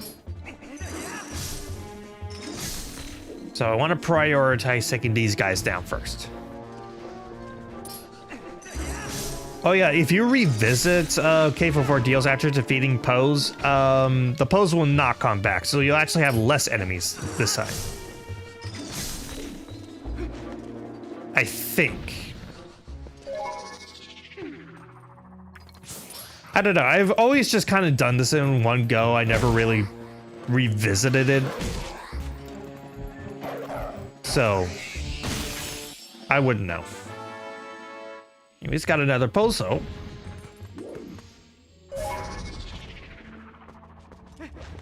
And next room. Okay. Looks like enemies that can only spawn in once I land, so let's go. More chews.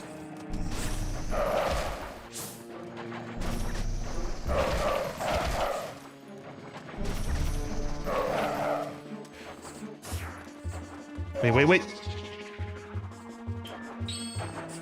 No! Oh, I was hoping I could grab that red chew jelly and get another heal out of that. But I took too long. Dang it.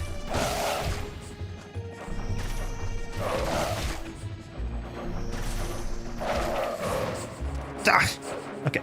Get away from the enemies. No, I don't want to target. I want to spin and get rid of them. Get rid of these rats. Oh, stop it. There we go. Finally. Okay, get rid of the rat.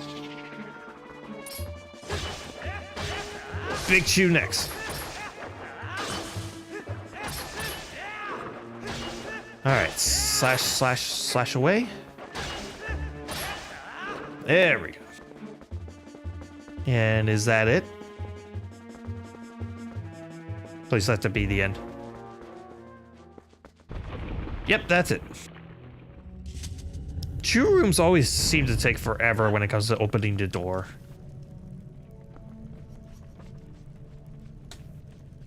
Couple ice keys plus a lizard? I think is what this enemy is called. I don't remember.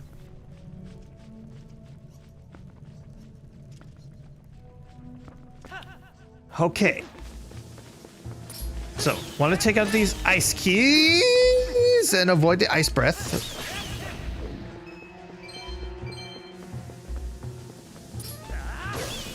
Okay, move. Take out this guy. Break apart that, and then hit a couple of these guys on the rebound.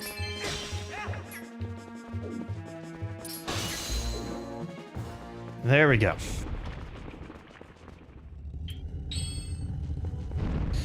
Down to just 2.5 hearts.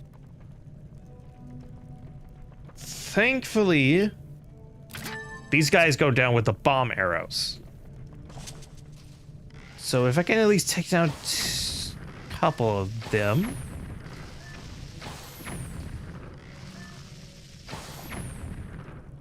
Oh, I'm already out of bombs. At least regular bombs. I still got water bombs. As well as bomb links.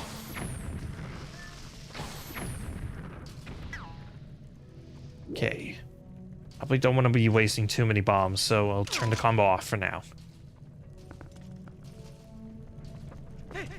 Because I think for these guys... Oh. Ball and chain is the... Oh.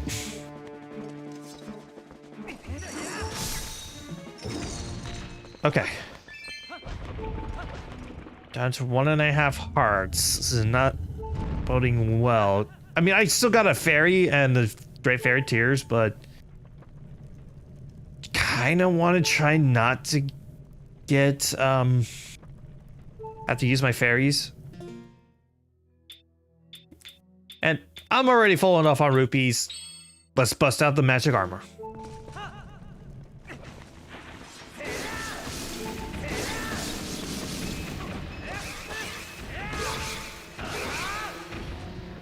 All right. That should be it for this room, so I'll quickly take it off so I can restock without it running out. 978, that should be good for now. Oh, yep, this is definitely a room where I want magic armor on. Let's go.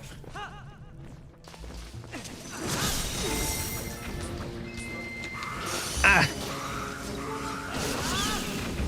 Okay, spin attack, spin attack.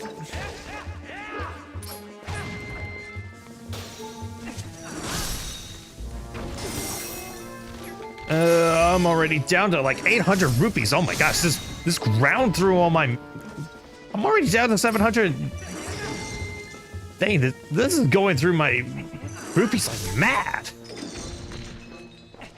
This room is a death trap. I'm so glad I decided to put on the magic armor for this. Okay. Ah, come on. There we go.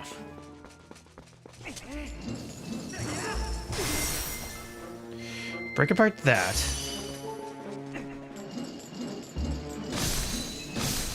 Just stand still. Let them get smashed by it. Ah! I'm already down to 400 rupees now. That room ate up half of my rupees. Okay. Oh. Oh no. We're at this room already? Okay. Here we go. 2 dark nuts.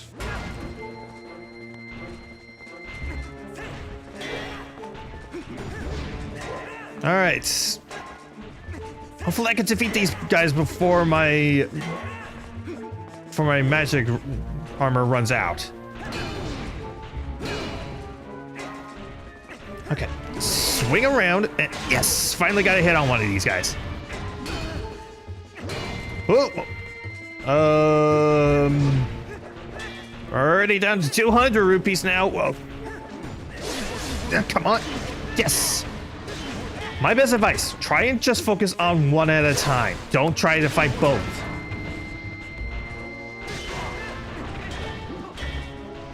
Okay, he throws the mace, switches to his longsword. Oh, I'm already down to less than 100 rupees now. Oh. Crap.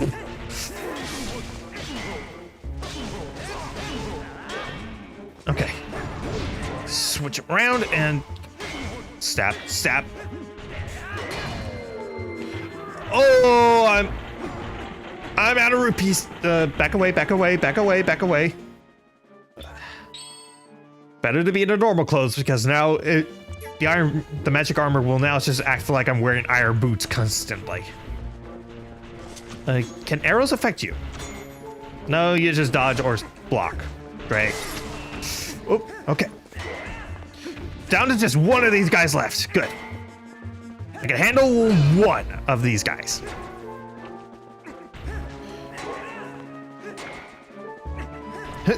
Dodge and slash away. Okay, wait for you to... I was gonna say wait for you to attack, then I can dodge. Yes, there we go. Dang it, I'm hitting the shield.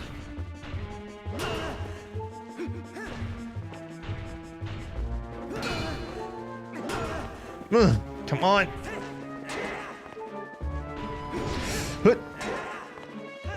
Come on. Come on. There we go. Okay, got the helmet off, which means he's close to having little to no armor. Okay. Side swipe, side swipe. Come on. Okay. Throws the thing. Now he's back. Now he's doing his speedy form. Which thankfully is a lot easier than his previous form. Come on. There we go. Oh, gosh. Only got 1 rupee. Oh my gosh. Please. Please. Thank you.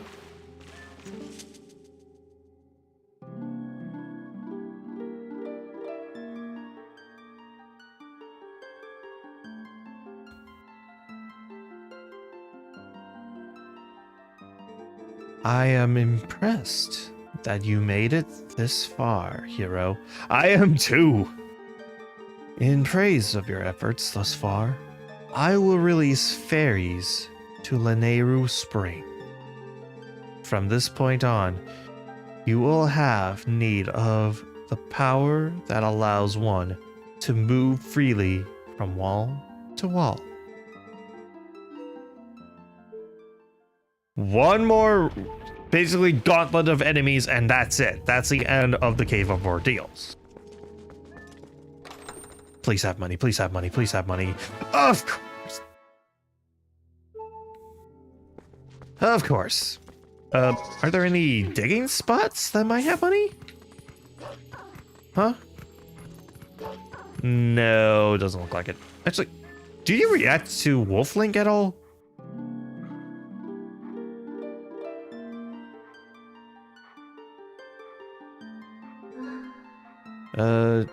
No, I don't want to return to the surface. Again, I want to try and give this an honest shake, whether I succeed or not.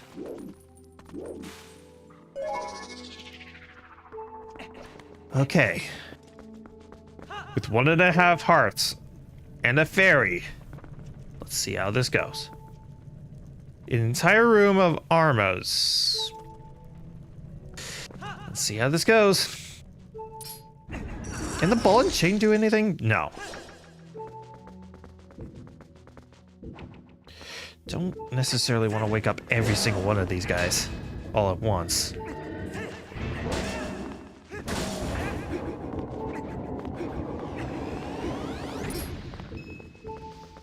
Okay. Don't. Oh, down to 1 heart. Half heart.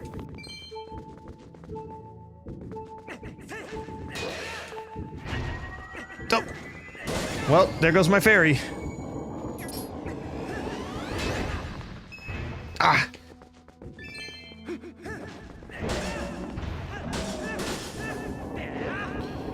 Again, if you have a wolf, if you have a Link amiibo, this is where it's most useful in hero mode.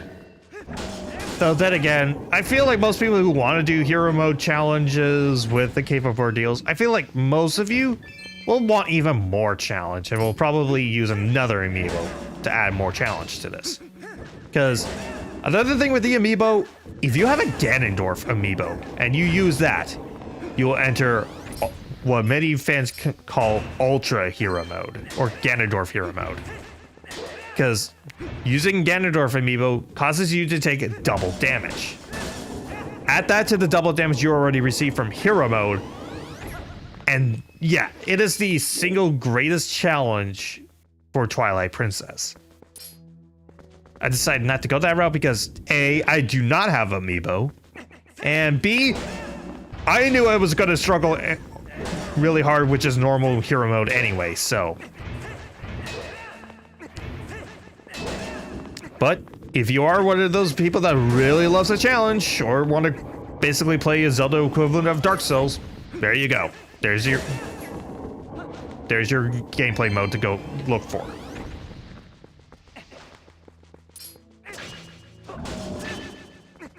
All right. Oh, I'm already down to 5 hearts, and I don't have another fairy. There we go. So I want to attach myself to probably this wall, then this one. Okay, what is next? Bucket blades and a couple of dekababas. Okay. Not too bad. 12 arrows, I should conserve them. So, just dive down. So first, take all the swordsmen on the edge of the map. Even though I'm inching closer and closer. Ah, get off me.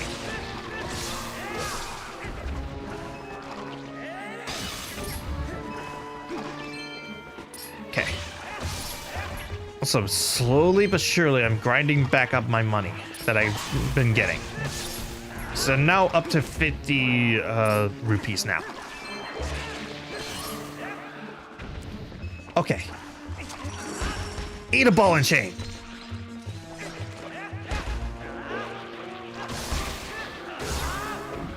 There we go. 68 rupees. Oh, there's the door. Oh! Archers. And I saw Dinofals down there too. Archers are the bane of my existence in hero mode.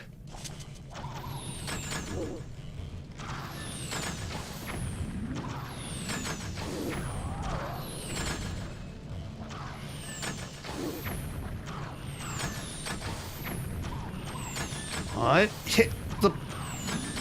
Hit the Dinofalt. There we go. Okay. Regular arrows.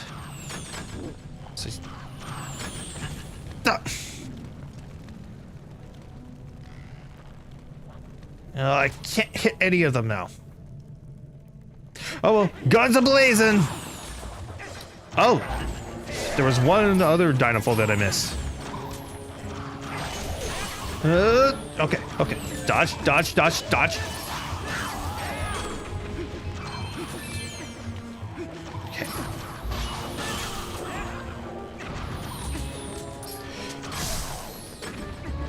Just one down. And gotcha. Oh my gosh. 2 hearts. If the next challenge is super hard, I may use my fairy tears. Metal Dinofals and a Poe. I got 4 arrows. I can bomb arrow them. Please don't miss.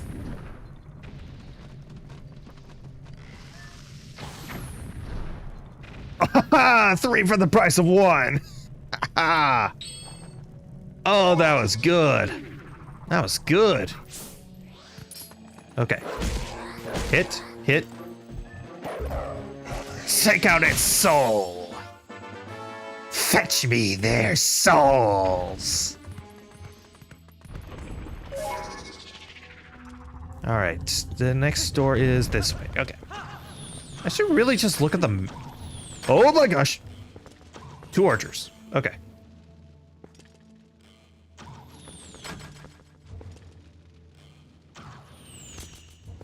Okay. Figured out the distance those arrows can travel. Oh my gosh. They travel a lot further than I thought. Oh my gosh. Oh my gosh. I'm down on 1 heart. Fairy tears? Work your magic. All right. Gonna be golden.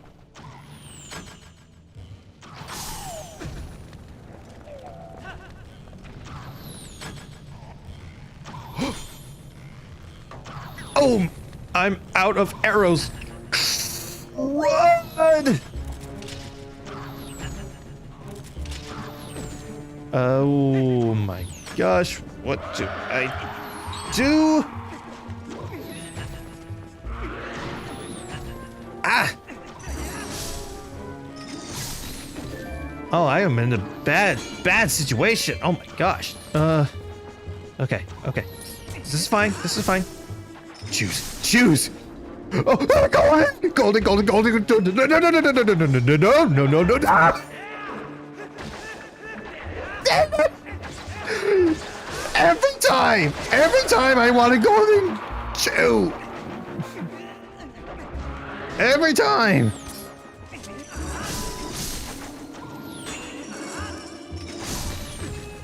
Oh. This game is doing a really good job of crushing my hopes and dreams of getting rare chew jelly.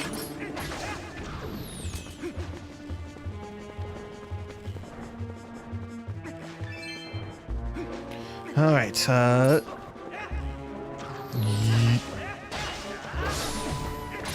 Okay.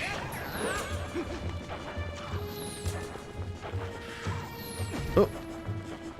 Need a good, reliable way to get rid of that guy.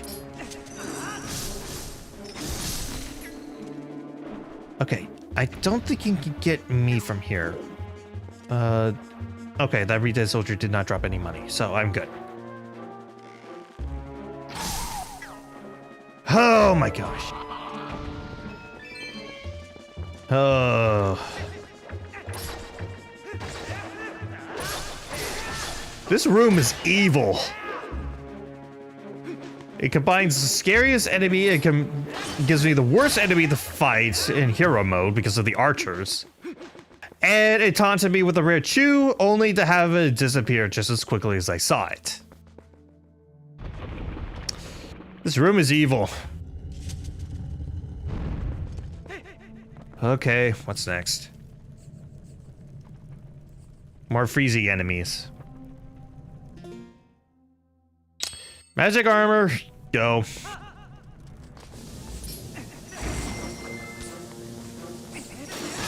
Even though I only have 100 rupees, I don't think I can survive in a room filled to the brim with freezing enemies. Oh, no. Already out. Normal clothes. Oh. Oh, fun! Oh, get out the freeze. Oh. Oh, right, I need senses on to get rid of these things. Okay, get rid of the,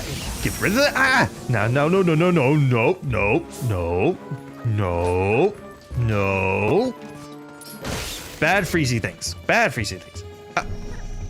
get off of me. Oh my gosh.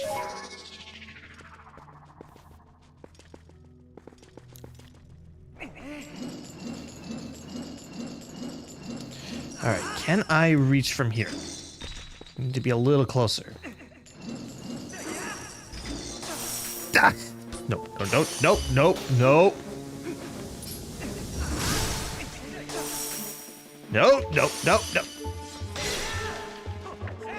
Ah.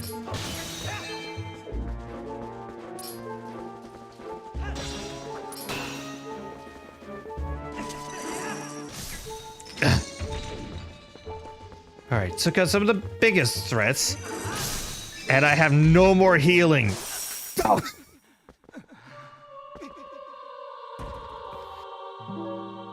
Well, I made it pretty far.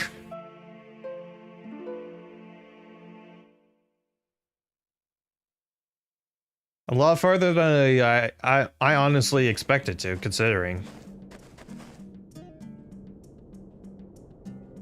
Okay. I'll probably do this again later when I'm a little stronger, but I might as well tell you the final prize now. Should you get to the very bottom, it'll make it so that whenever you go to one of the springs, the Great Fairy will be there and you can talk to her and get basically infinite fairy tears.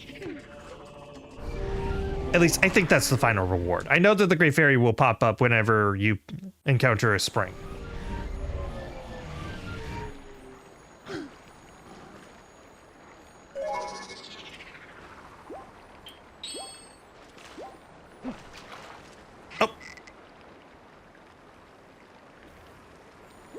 I did not mean to do water, I wanted fairies.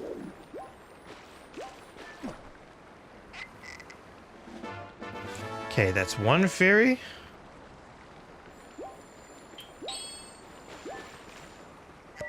Nope! Wrong button.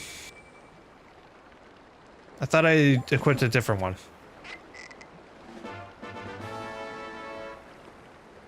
Okay. This one is empty. I'll grab 3 fairies and then I'll save the 4th one for like a potion.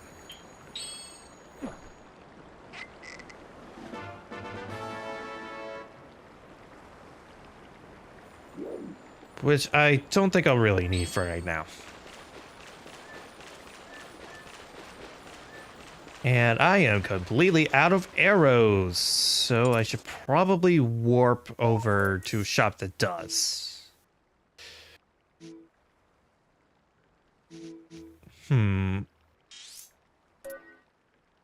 Maybe there's some over in Kakariko?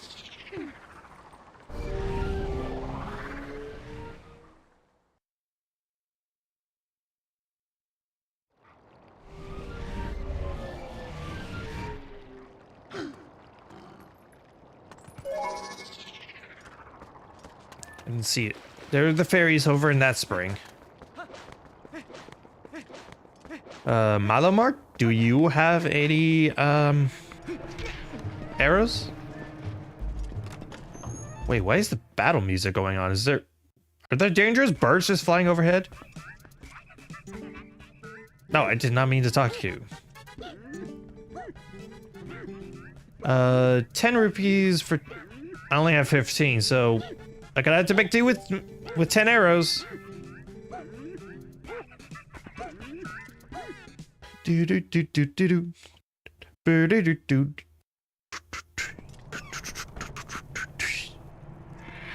And I don't think the next dungeon needs any bombs, so I think I'll be okay with what I got. So, let's go restore the mirror.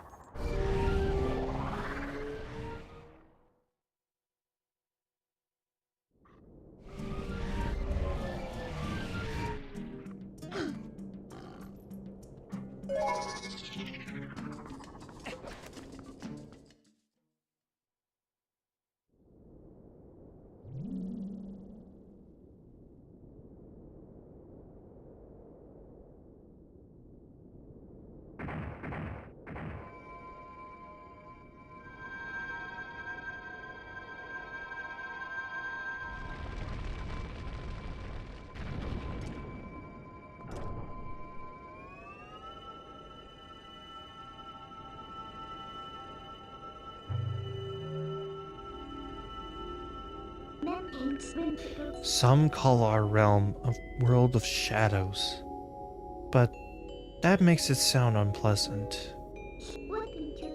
The twilight there holds a serene beauty.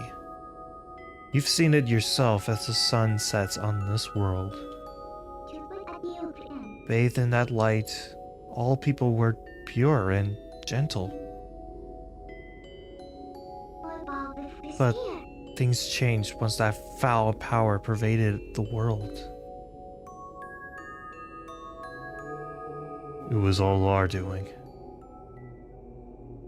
We overestimated our abilities as sages and attempted to put an end to Ganondorf's evil magic. I hope you can find it in yourself to forgive our carelessness. Oh, Twilight Princess. Hey, that's the name of the game!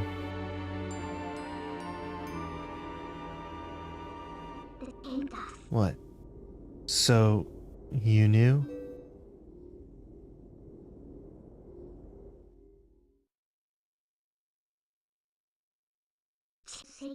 As a ruler who fled her people, I'm hardly qualified to forgive you.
In our world, we have long believed that the hero would appear as a divine beast.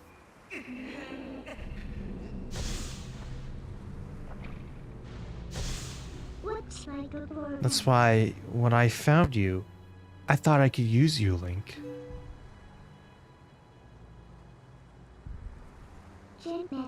And I only cared about returning our world to normal. I didn't care what happened to the world of light. Not at all.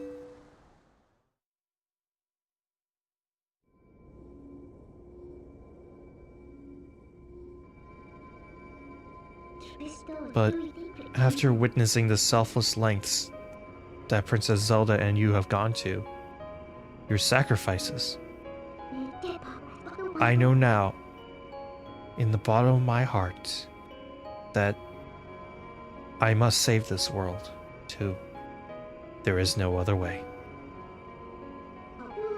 If we can just defeat Zant, the curse on me will dissolve, and we may be able to revive Zelda. Let's go. For Zelda, for all of this world.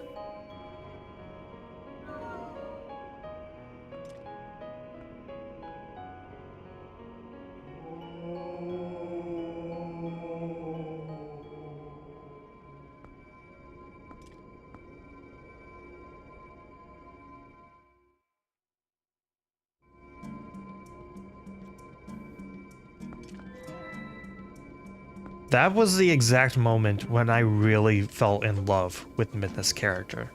Like, she was already great before that point. Her mischievous nature, little moment in Midna's Lament, the way that she slowly but surely becomes more and more caring towards Link.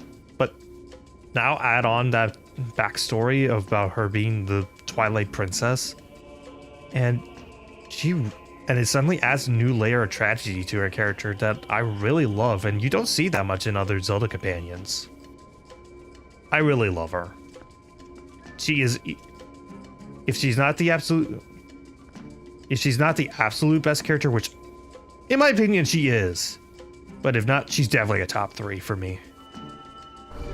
I love her to death.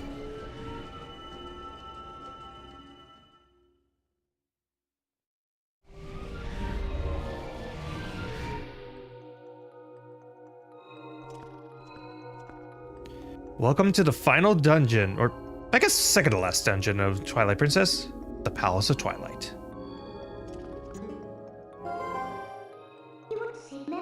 Listen, can I ask you one last selfish favor?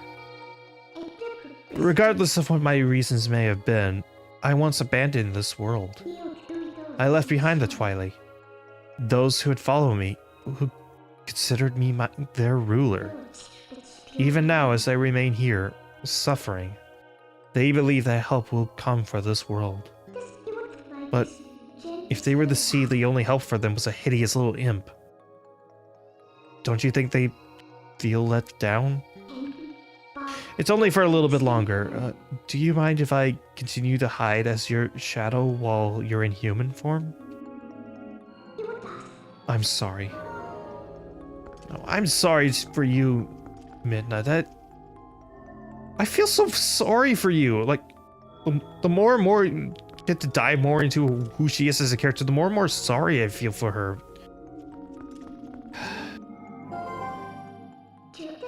Wait, Sky isn't an enemy. They might look different, but they're inhabitants of this world. They're my people. Zant, how could he? These guys will not attack you. But these are all regular citizens of the Twilight that has just been taken over by Zant. It's really freaky. Just look at how deformed they've become. No. Okay, so I don't want to go this way first. I want to go this way.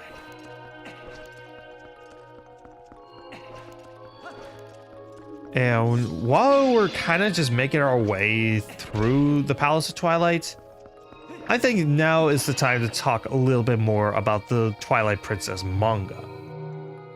So I mentioned a long time back that I would not recommend reading the manga until you've completed the main game. But if you're not willing to wait that long,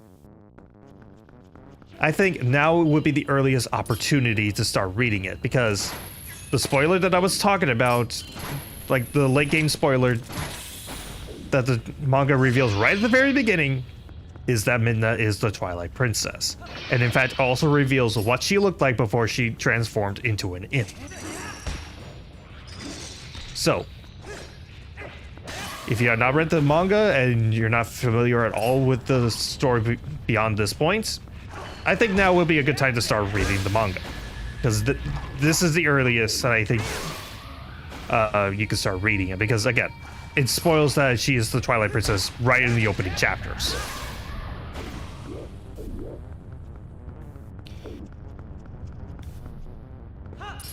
And on top of that, there's another aspect of the manga that I think is kind of interesting, considering one of the lines earlier.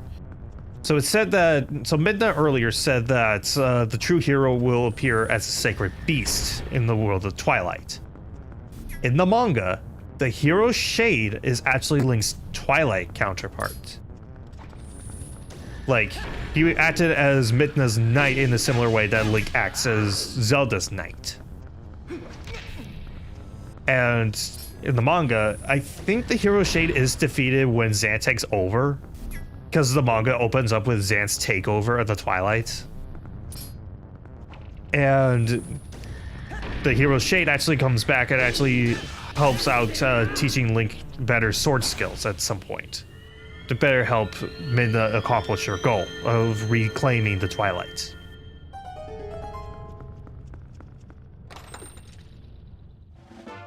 Okay, got a small key. So yeah, all pretty interesting. Alright, so talking about the Palace of Twilight itself.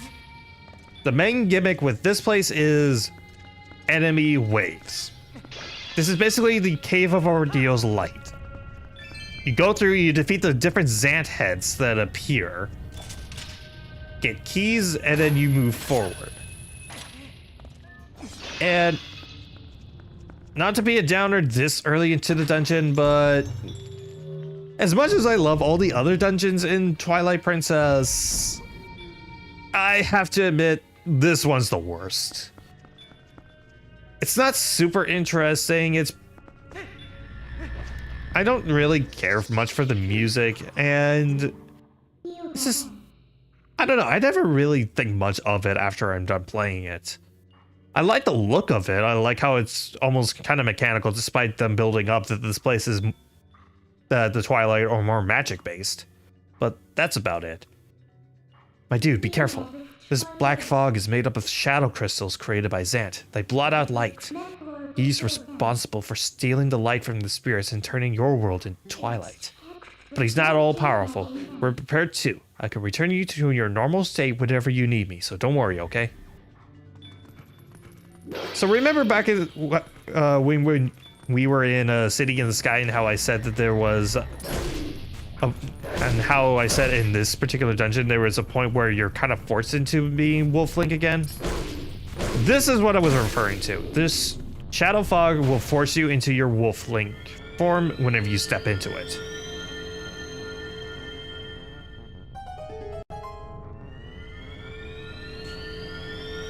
Okay, two chests that spawn in.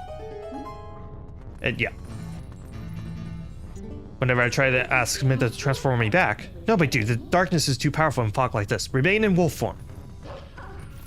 And it's only after you leave is when you can transform back.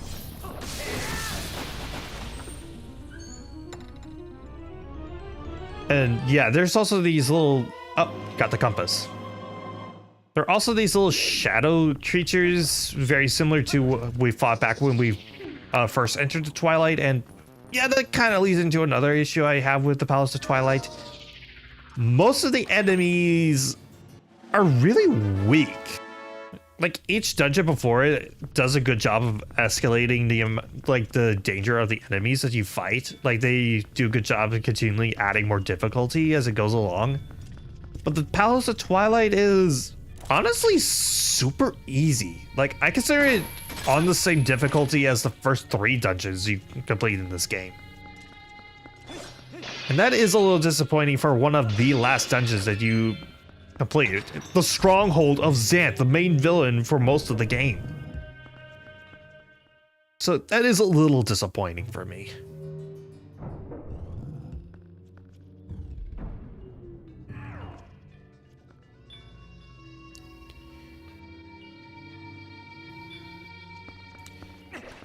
Ooh, shiny ball. Let's go grab it.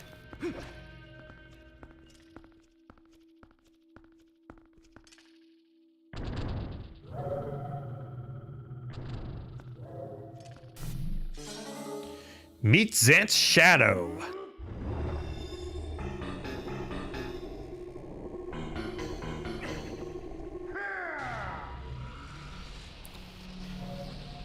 Basically, he just sends out hordes and hordes of enemies at you, and you just have to defeat the shadow before you can unleash them all. It's a pretty weak enemy, all things considered. It's not that big a deal. Okay. Stab him before he can unleash another wave of enemies. Okay. Warps away. Warp. Warp. Warp. Jump attack.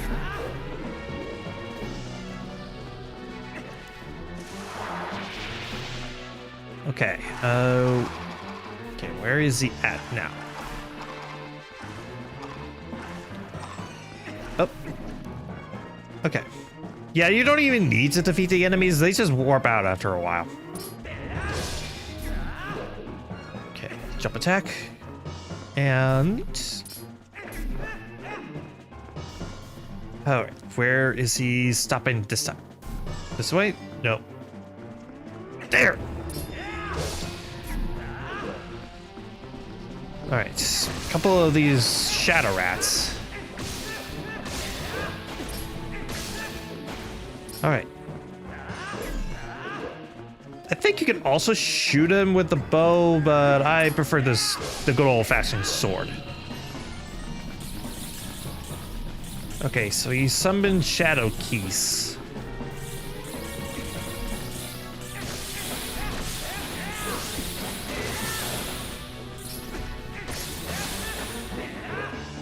Okay.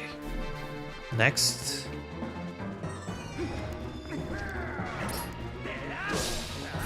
Okay. Man, how much health does this guy have?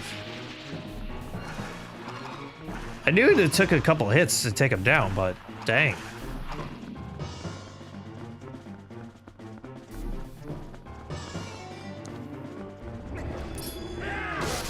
There we go.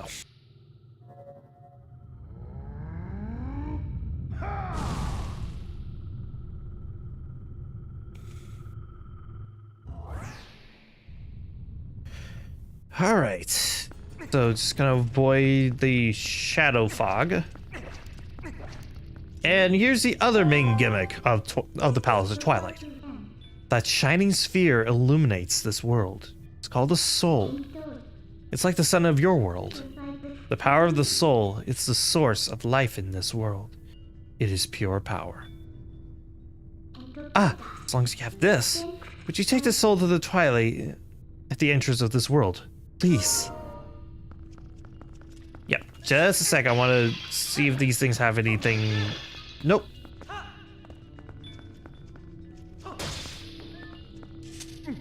Grab this, and it's basically a giant escort mission.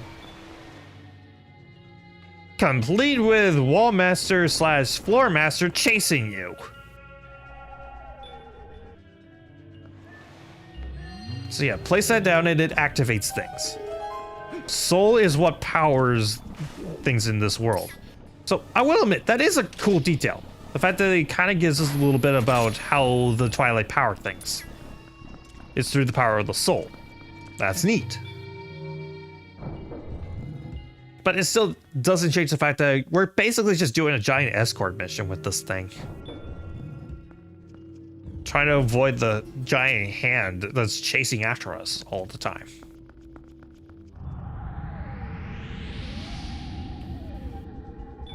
And plus, it's not like this thing is really much of a threat. It's very slow, and you could easily stun it and make it so that it doesn't get the soul. It's not that bad. Heck, even compared to like other floor and wall masters in the rest of the series, I don't find this thing particularly scary at all. Like the other floor and wall masters throughout the series freak me out. Like just the idea of this disembodied hand chasing you and trying to get you, that's freaky. But the fact it's just a regular mechanical hand, not much else to it, I don't know, it takes out a lot of the fear factor for me.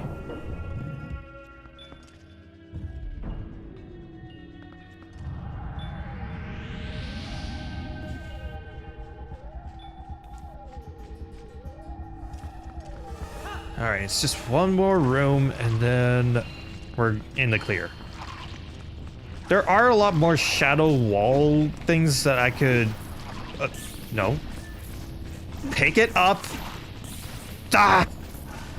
Pick it up! Let go! Oh my gosh, I'm already having to use a fairy in here? Dang it.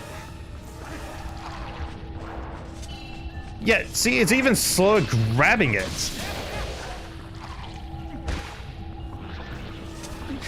I just smacked the flower like, stop it.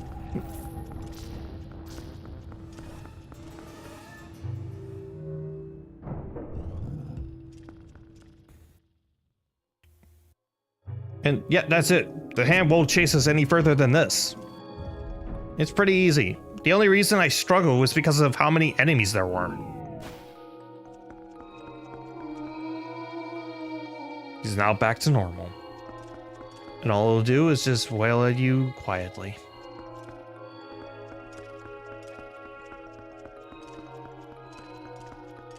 Let's say we restore the rest of these guys.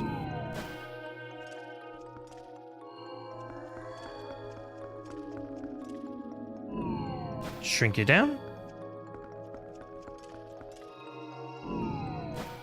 Shrink you down.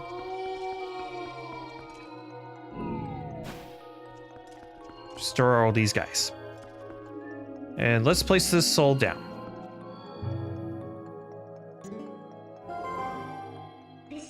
My dude, there should be one more soul. If we can find that, it could lead us to Zant.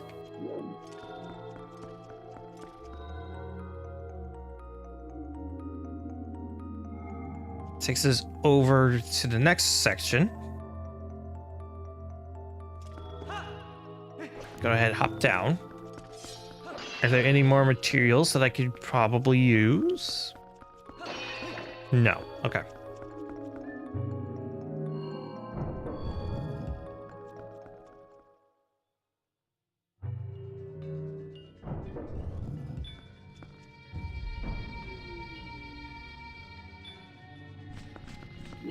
Okay, so take out the keys. And for this room, it's just basically Spider-Man-ing your way over and doing a little bit of platforming. Drop down here. Oh! I got distracted by the Zant head popping in. And yes, just like the last time, you have to defeat every Zant head in order to press forward.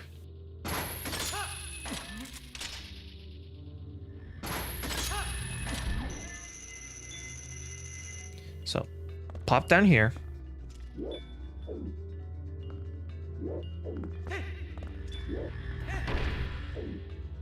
Redirect that.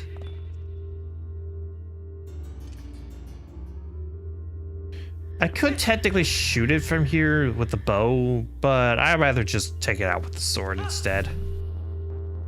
Wait, where'd it go? Oh!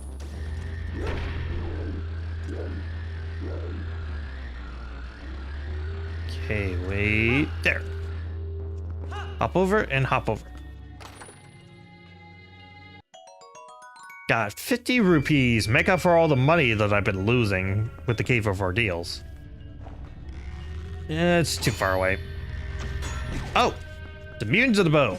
Okay. Will it spawn back here? Please? Well, you're a lot closer than I want. You're a lot closer. There you are.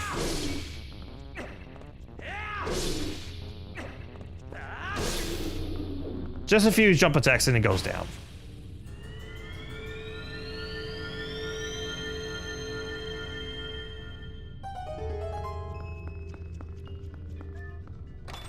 Open that up and we get another small key.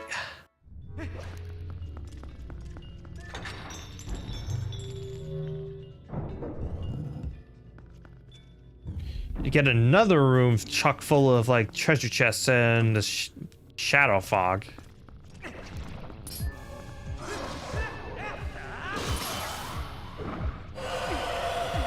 Alright, so looks like we're doing things the old-fashioned way when it comes to taking out these shadow beasts.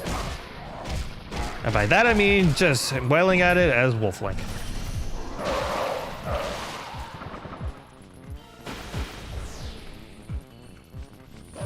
Alright. So where is Landhead this time? Oh. There we go. That's better. Oh, there was another one? Huh. Okay. Oh, there it is. Would you mind getting out of the fog so I can fight you proper? Fine. Oh! There are 3 of them.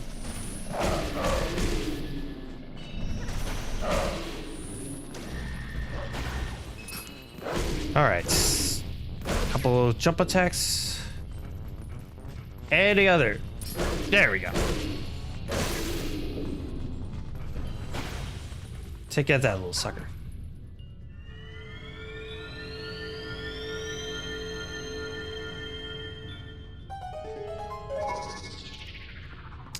Also, I am down to 2 hearts. This place is giving me a lot more difficulty than I remember. It's probably because of the whole streamer curse thing that I constantly talk about. It's probably it. Okay, so I got a couple options. So first, I want to go with this one.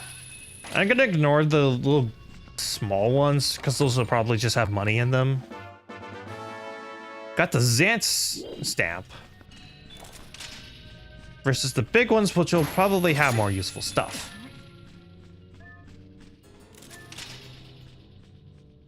Okay, so I think that one is a regular small one.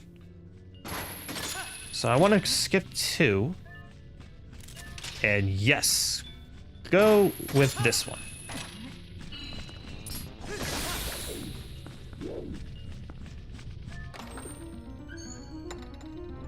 Oh, is this the map? It's the map. Okay, so now we got a full map of this place. Only 4 floors? Pretty simple. Okay, so now I just need to go here. Plop down. And small key.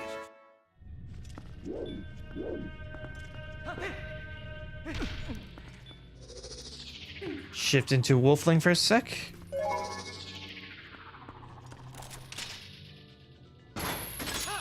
And there we go.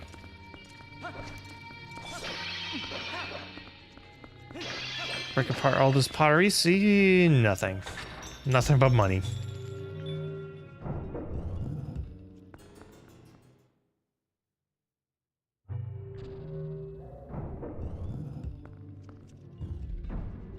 Okay, another encounter with the Shadows Ant.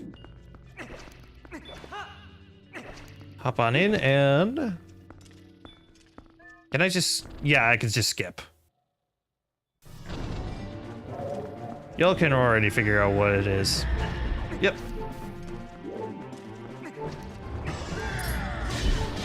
The big difference with this one is that it's a lot more aggressive with its own attacks rather than sending out minions to constantly fight.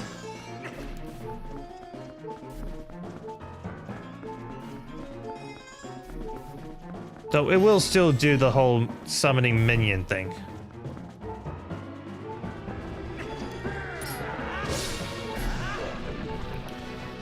Oh! And those minions are a lot more tough than before.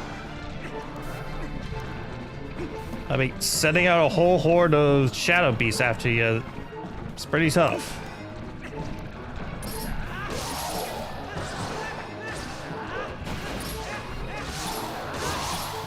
Thankfully, they're not the kind that can just revive their buddies whenever they want. So I can at least be thankful for that.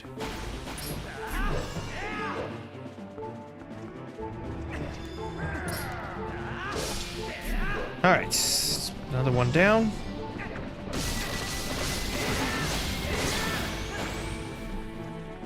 Alright, where is he at now? Oh. Okay, on the far side. There we go. Beat him before he can summon more foes. Alright.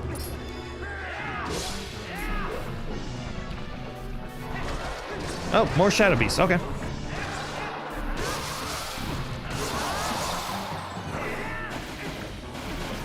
Okay, who's next? There. Where? There.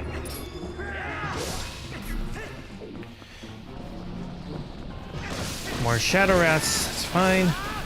Couple spin attacks. Deal with them quick. Where?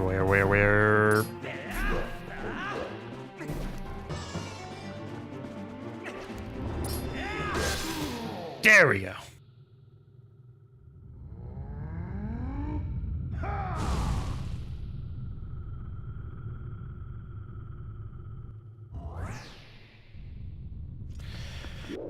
All right, another round of soul wrangling.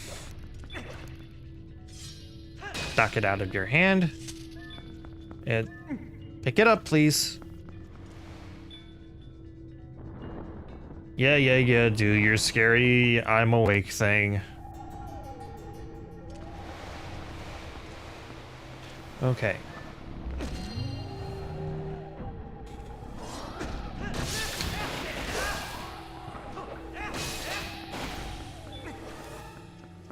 Okay, just hop on up. It's mine. Next room. Again, there's not much interesting going on here, so it's just... I don't really know. It's just... I wish I could have more interesting things to say about this thing. I really do. Because it is the Palace of Twilight. It's the home turf of Zant. I wish that it was a more interesting dungeon and I could have more interesting things to talk about, but I really just don't have anything that interesting to say about it.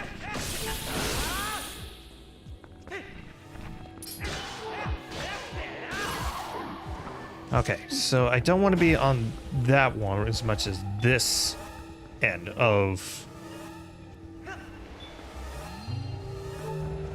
Lift me up.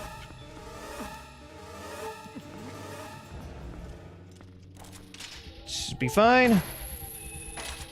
Cause... Yoink! Yeah, even if this thing grabs it, it's still not that bad, as long as you're quick about grabbing it from its hand.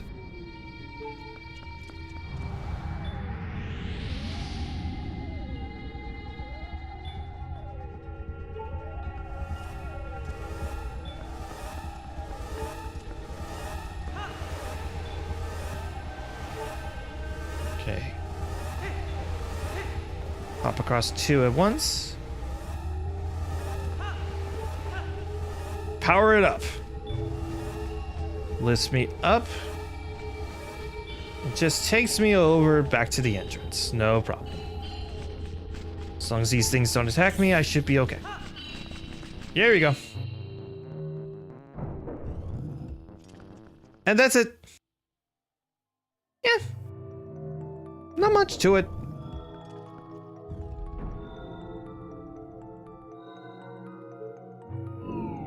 Shrink you down. Oh.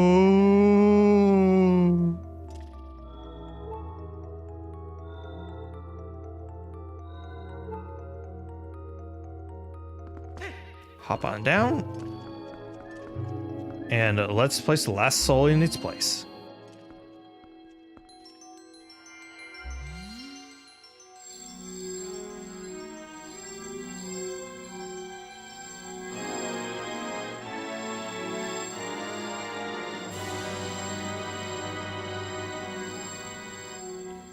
Light filled the Master Sword. Its blade glows with the golden light in the Twilight realm. With it, you can cut through dark fog. Amazing! The power of the souls has been transferred to your sword. The guardian deities of my world are on our side too. You really are the chosen one. True hero. As long as you have that sword, you should be able to repel the shadows Zant has spread.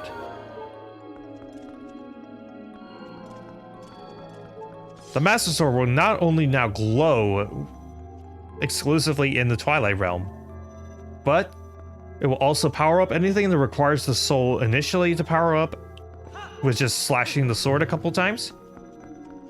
But it will also insta-kill every enemy in the Twilight realm, with the exception of the boss.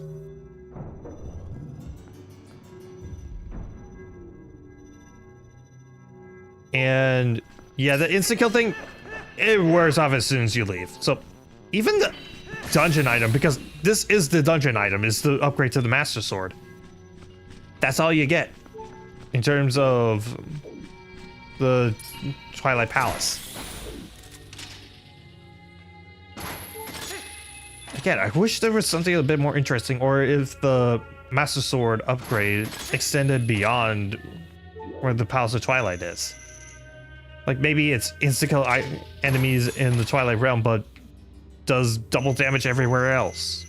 I don't know. There could have been something more interesting done with it. But then again, I'm probably just judging it for what I want it to be rather than what it is. And for what it is, I guess it's fine. But man, what it could have been. What it could have been, man.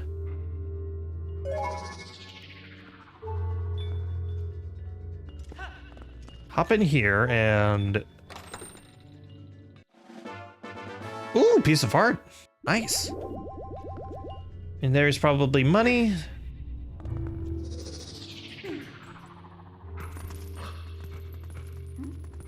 I think this thing is supposed to take me out. Yes.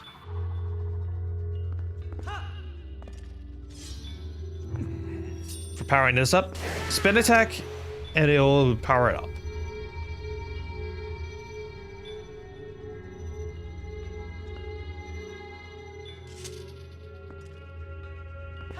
Hop off, and let's go back to the opposite end of the map. Because there should be another treasure chest that I want to open up on the opposite end.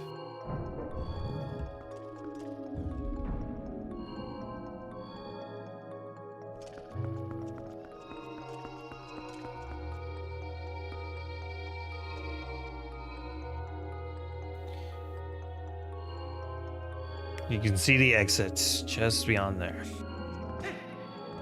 And, like, I know that these people are probably more comfortable in the world of Shadow, but why don't one of them just, like, wander over by the exit? Like, wouldn't the citizens at least be a little curious as to where that giant portal thing goes? I don't know. I feel like there could have... I feel like one of them could have done that. Just have that morbid curiosity.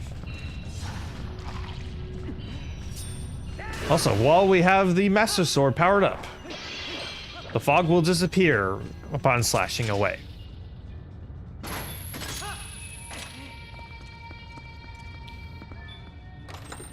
Okay, so what's in here then? Ooh, another piece of art. Nice.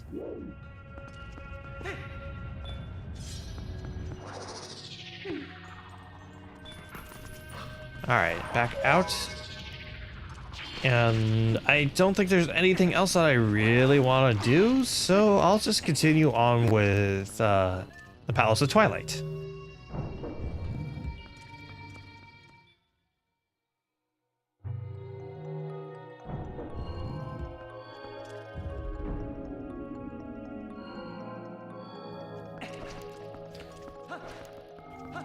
So let's go up through the center, straight for Zant's palace.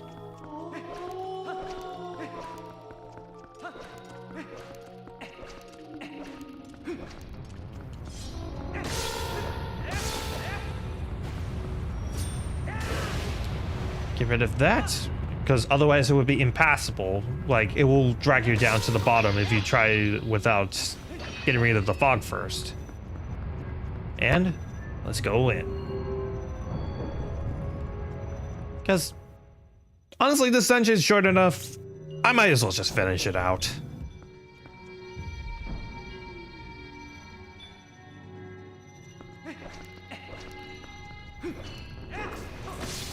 Okay, so clear out the fog, as well as the enemies around here. And we get 2 soul-like items.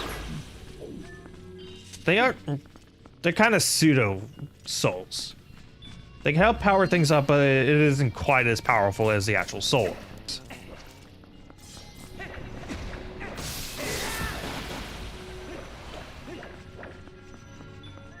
Alright, so pick that up and place that down.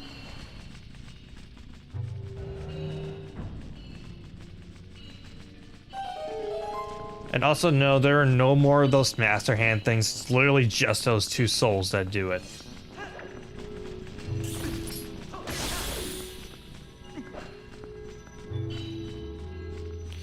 Okay, so probably want to be on the lookout for any claw shot spots.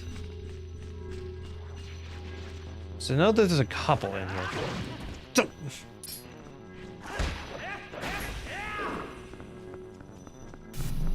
Okay, a couple Zant hits, but again, they are now insta-killed by the Master Sword. Spawn me a chest. Oh, there are 2 more. So then where are they going to appear next? Oh, there's 1. There's 2.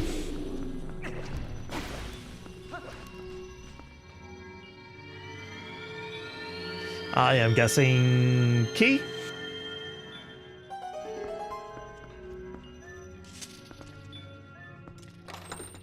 Key? Key.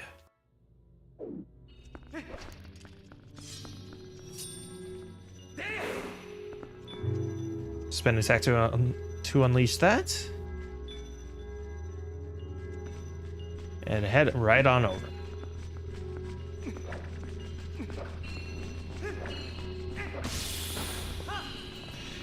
Unlock that, and let's move on.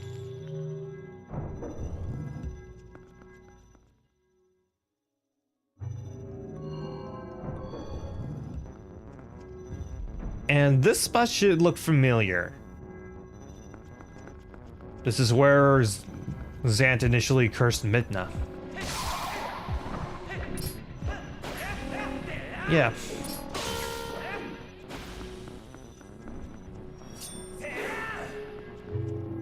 Okay, so I want to take this platform over because... why didn't the platform activate? There we go. That's better. Being able to insta-kill enemies so easily makes it so much more satisfying because of the fact I'm playing hero mode. So all of them were initially able to almost one-shot me. So the fact that I'm able to do it back to them like this, so satisfying. So that takes me over to the Xanthead that I need to defeat.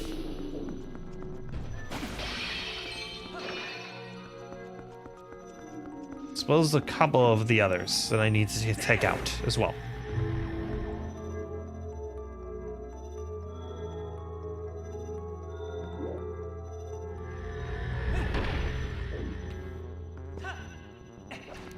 All right, next. 1, 2, 3. Oh, just one more. Oh, you're a jerk. Die.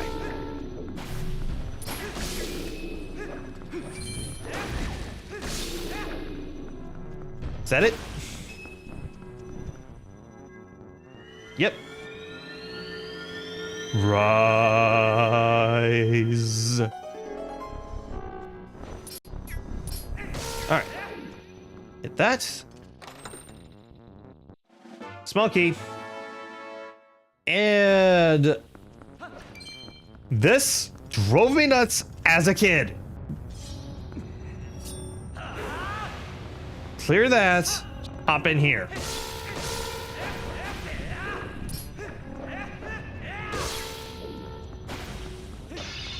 Hey, so first off, I think one of these should have a fairy in there. No? Huh. I would have thought that the fairy would be in here. Nope. Anyways. On the other side of the waterfall. Double claw shot your way up.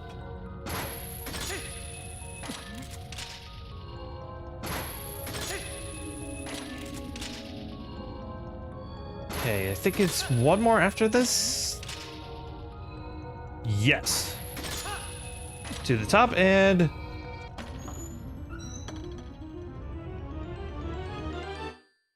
You got the big key. That drove me nuts as a kid. For so long, I did not know where that thing was. I'd search everywhere. I reached the boss door not knowing where the key was. I ran around for hours looking for that thing on my first playthrough. And when I finally found that sucker behind the waterfall, I never forgot it.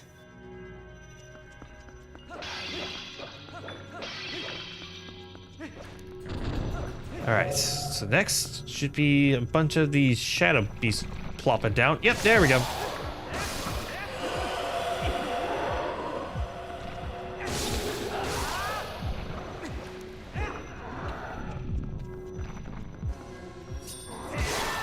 There we go. Slow them down. Okay, clear the fog. Clear it, clear it. There we go. So this one is pretty much a guessing game. I think it's right? No.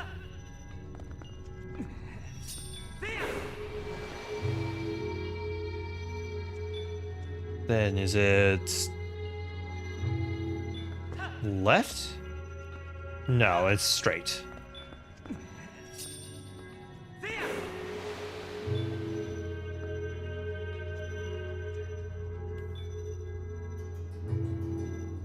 Straight. Right?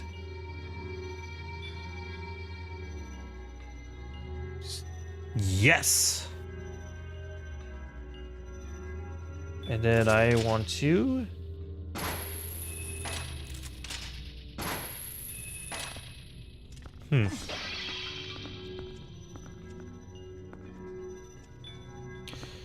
Supposed to claw shot over there. So can I reach it from here? Nope. I have to restart. Great. Okay, clear out the fog. And platform me up.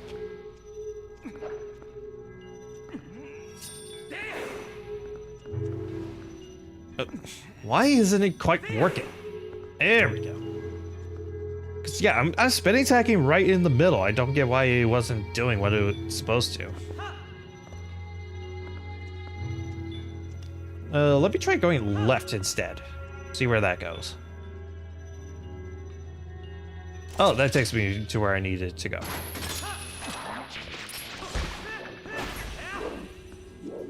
Okay, so now take this platform up.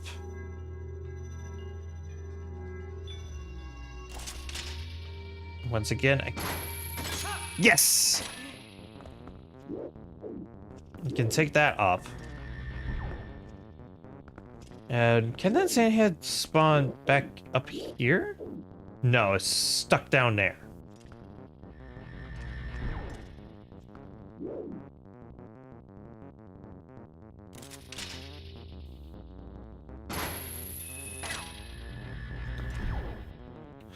Okay, so I am going to wait for that platform to come back and then should go after the Xanthead.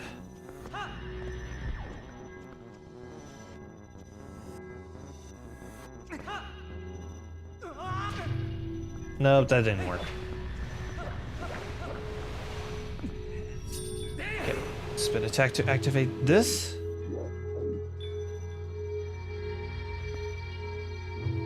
Straight.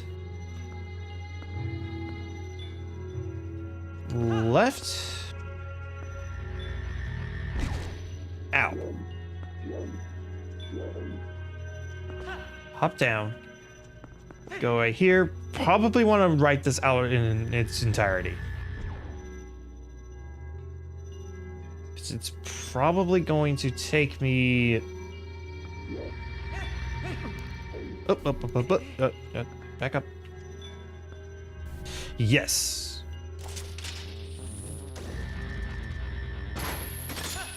It takes me right to where the Xanthead is. Down you go. Okay, so now hop across this. And then clash that up. No! I missed. So much for this place being easy. I'm getting screwed over at every turn. Probably my own dang fault, plus it's probably karma. So whatever. I'm fine. Okay. So now it's spawning at the very top, so I can do what I did the first time that I made it up there.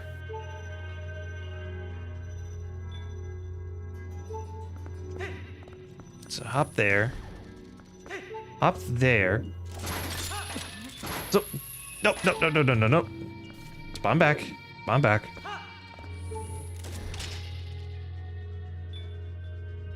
And latch on.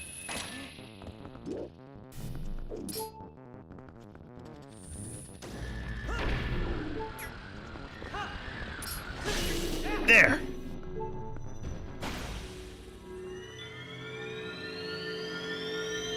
And this is another key? Key. Okay.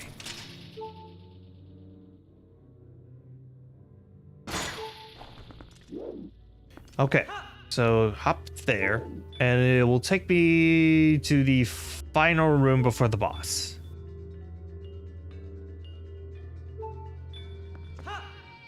Let's go in.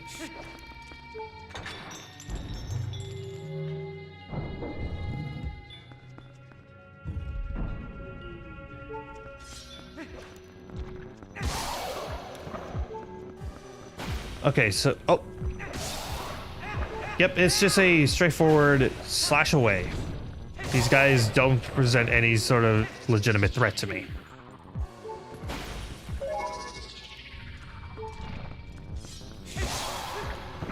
Because again, insta-kill with the Master Sword. And they don't get back up after I defeat both of them.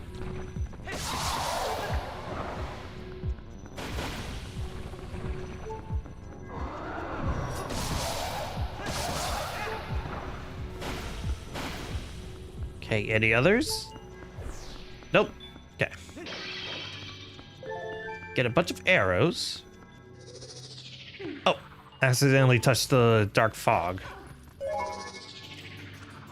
Do any of these have fairies in them?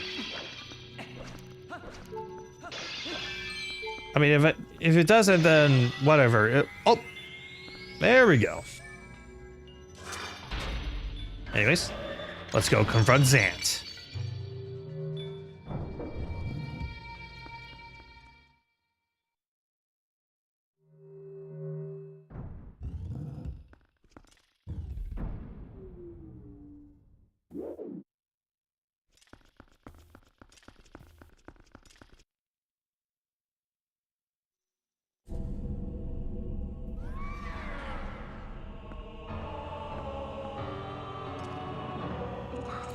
Zant.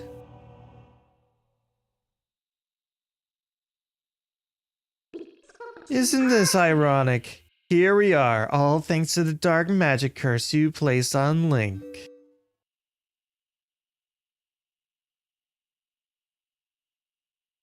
You speak of magic?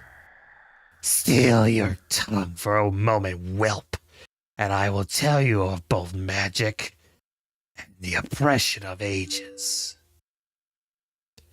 The people of our tribe, a tribe that mastered the arts of magic, were locked away in this world like insects in a cage. In the shadows we regressed, so much so that we soon knew neither anger nor hatred, nor even the faintest bloom of desire. And all of it was the fault of a useless, do-nothing royal family that had resigned itself to this miserable half-existence. I had served and endured in that depraved household for so long, far too long, my impudent princess. And why, you ask? Because I believed I would be next to rule our people. That is why. But would they acknowledge me as their king? No! And as such, I was denied the magic powers befitting our ruler. It was then, in the thrall of hatred and despair, that I turned my eyes to the heavens and found a god.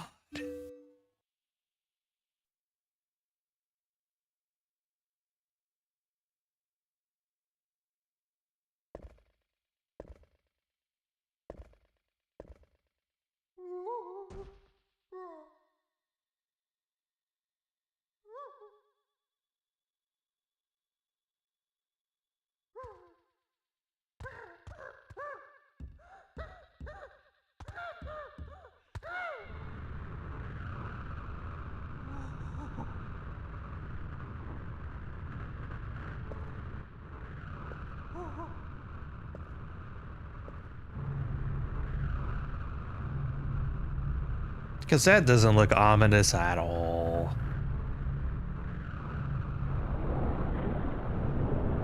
Just casually lets himself be consumed by the sun.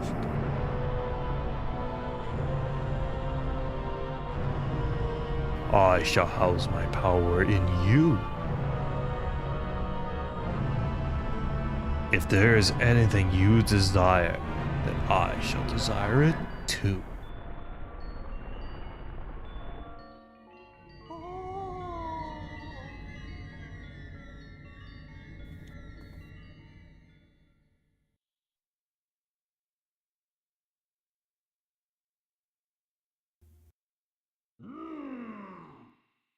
My god had only one wish.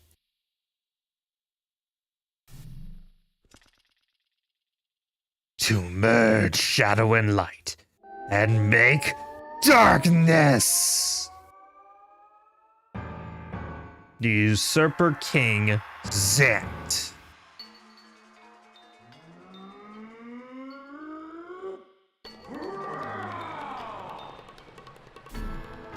Zant is a multi-phase fight where he will mimic bosses that you have previously fought, starting with Diababa. So, pull out your Gale Boomerang, and as soon as he stops firing at you, hit it with the Gale Boomerang where it will bounce across the Poison Swamp and jump attack, jump attack. Get out of the Poison Swamp. Hit that. Bounce, bounce, and smack the guy, smack the guy, smack, smack.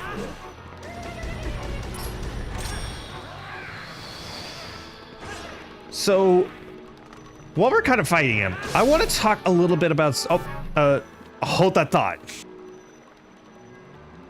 Phase 2. He will fight like the mini-boss in the Goron Mines. So, for this, actually, it might be better for me to pause here. Here we go. Iron Boots.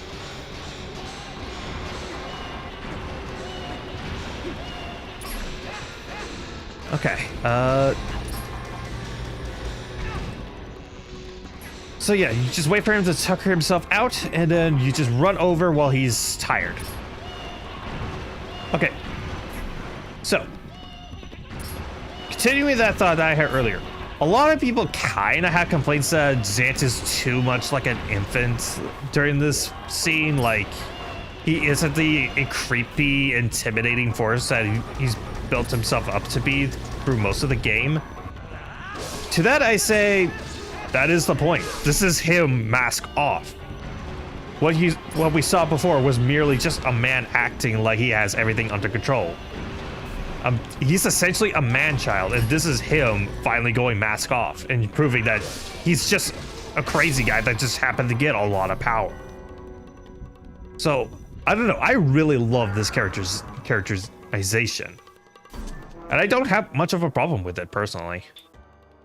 I think it works very well, and it makes for a great boss fight because he's just kind of lashing out at you. No thoughts, no real strategy. He's just trying to do whatever he can to take you out. So yeah, I think it works pretty well. Phase 3 has you fighting him in the same battlefield as Morpheal. Complete with water, so put on the Zora armor. While he's in there, grab him with the claw shot and then slash away.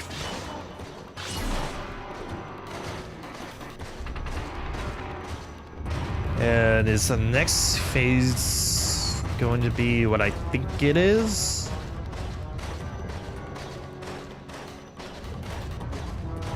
Yes, it is. Time for a game of guess where Zant is. Just be on the lookout for any bullets that come flying out, and yep, there we go. You have to be quick though. He will close up if you take too long. Like so. Okay. Where is he popping out now? Okay. Might be faster just to swim over to where he is. Dang it. Okay. Iron Boots off. Yeah, where is he?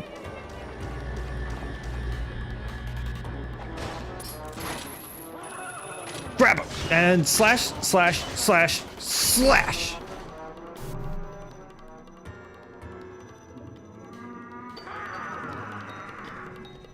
His next phase, he's mimicking the baboon from the Forest Temple. Same strategy. Knock him off balance. And smack the butt, smack the butt, smack the butt, smack the butt.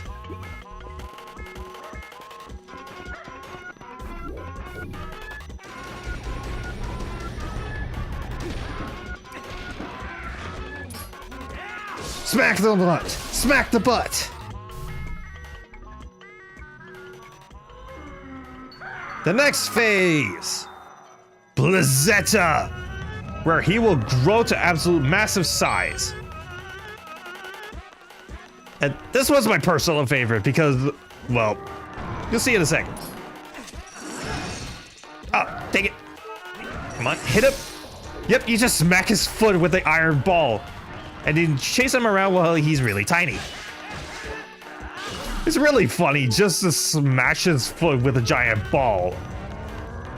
It's surprisingly kind of entertaining. I love it.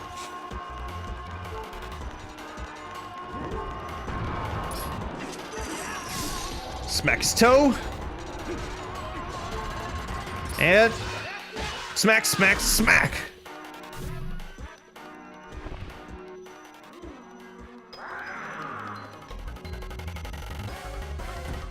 The final phase. Just a straightforward sword duel. Do not touch the edges, they will electrocute you and deal damage.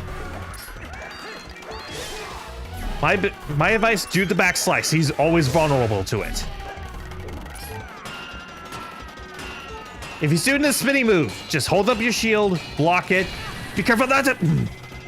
Careful not to hit the edge.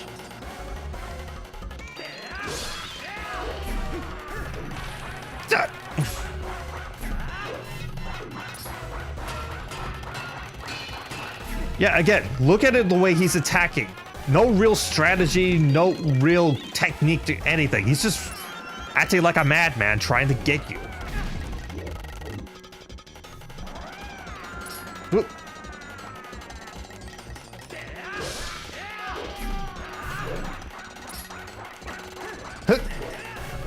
Okay, dodged.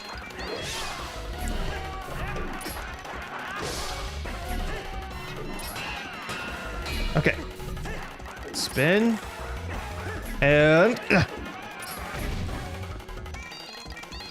Okay, I only have 4 hearts left and I don't have any more fairies. So I have to play a little bit more cautious.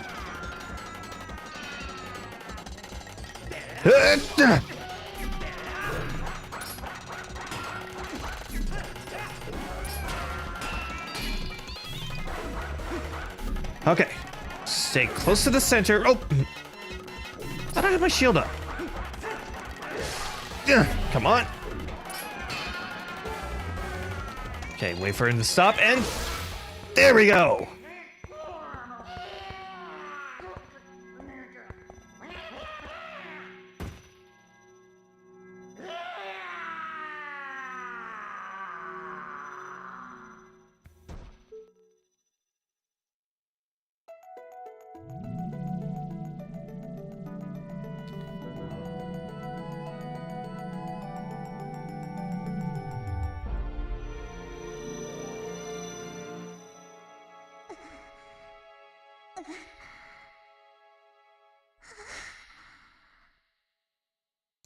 You traitors!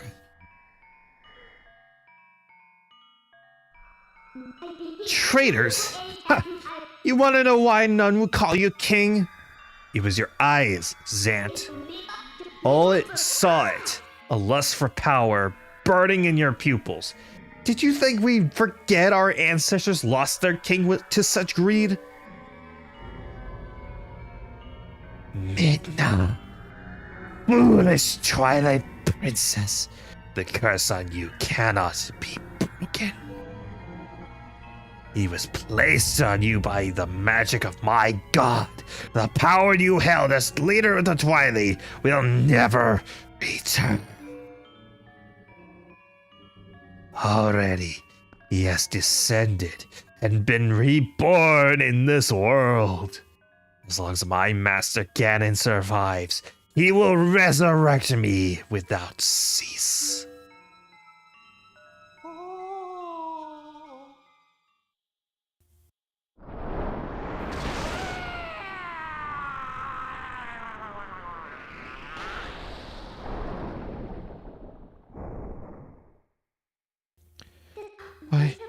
I just used a fraction of the power that's in me now. I did that? Using only a fraction of my ancestors' magic?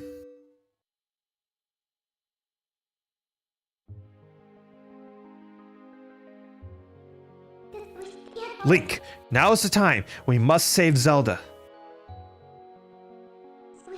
The evil power Xantle's wielding. I couldn't take it from him, but at least I still have the magic of my ancestors. With it, I can return the cherished power Zelda bestowed upon me.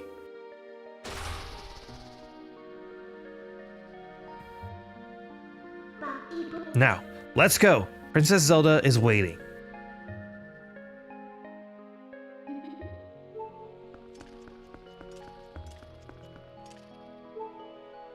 You know what? Let's pick it up the old-fashioned way. The very last heart container from any of the dungeons. We now have 15 heart containers.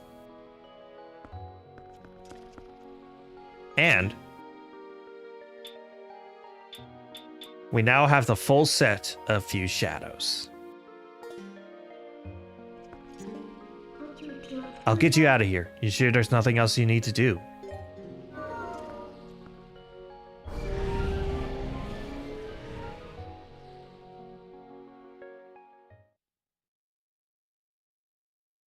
Yes, I would like to save.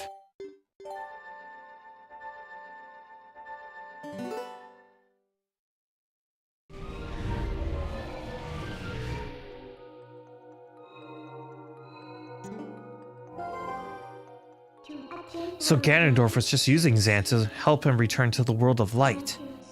Guess now we know the true nature of that barrier over Hyrule Castle. He's in Hyrule Castle. Sure of it. Princess Zelda is in grave danger. We must return to the world of light and hurry to the castle.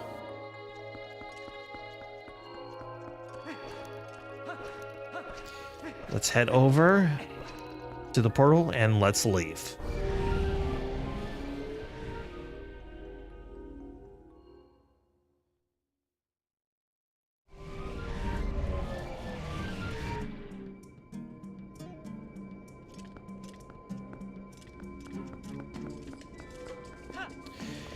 And I think that'll about do it. So, next time on Legend of Zelda Twilight Princess. Well, I think I'm gonna try and give the Cave of Ordeals at least one more go around. But then afterwards, we storm Hyrule Castle and stop Ganondorf once and for all. So, thank you so much for watching. I hope you enjoyed it, and I hope you'll join me next week for potentially the finale? Question mark. I do want to complete the Cave of Ordeals. Like, that is a given. I want to. I came so close, and I wasn't even at the full extent of like preparation for that. That was just something I kind of did on a whim. So I think with more preparation, I can do it. No problem. So, with that said, tomorrow will be more Xenoblade 2. And then afterwards, just another week of streaming. So, thank you so much for watching. Stay safe, and you'll have a good rest of your day. This is Chronofahx signing out.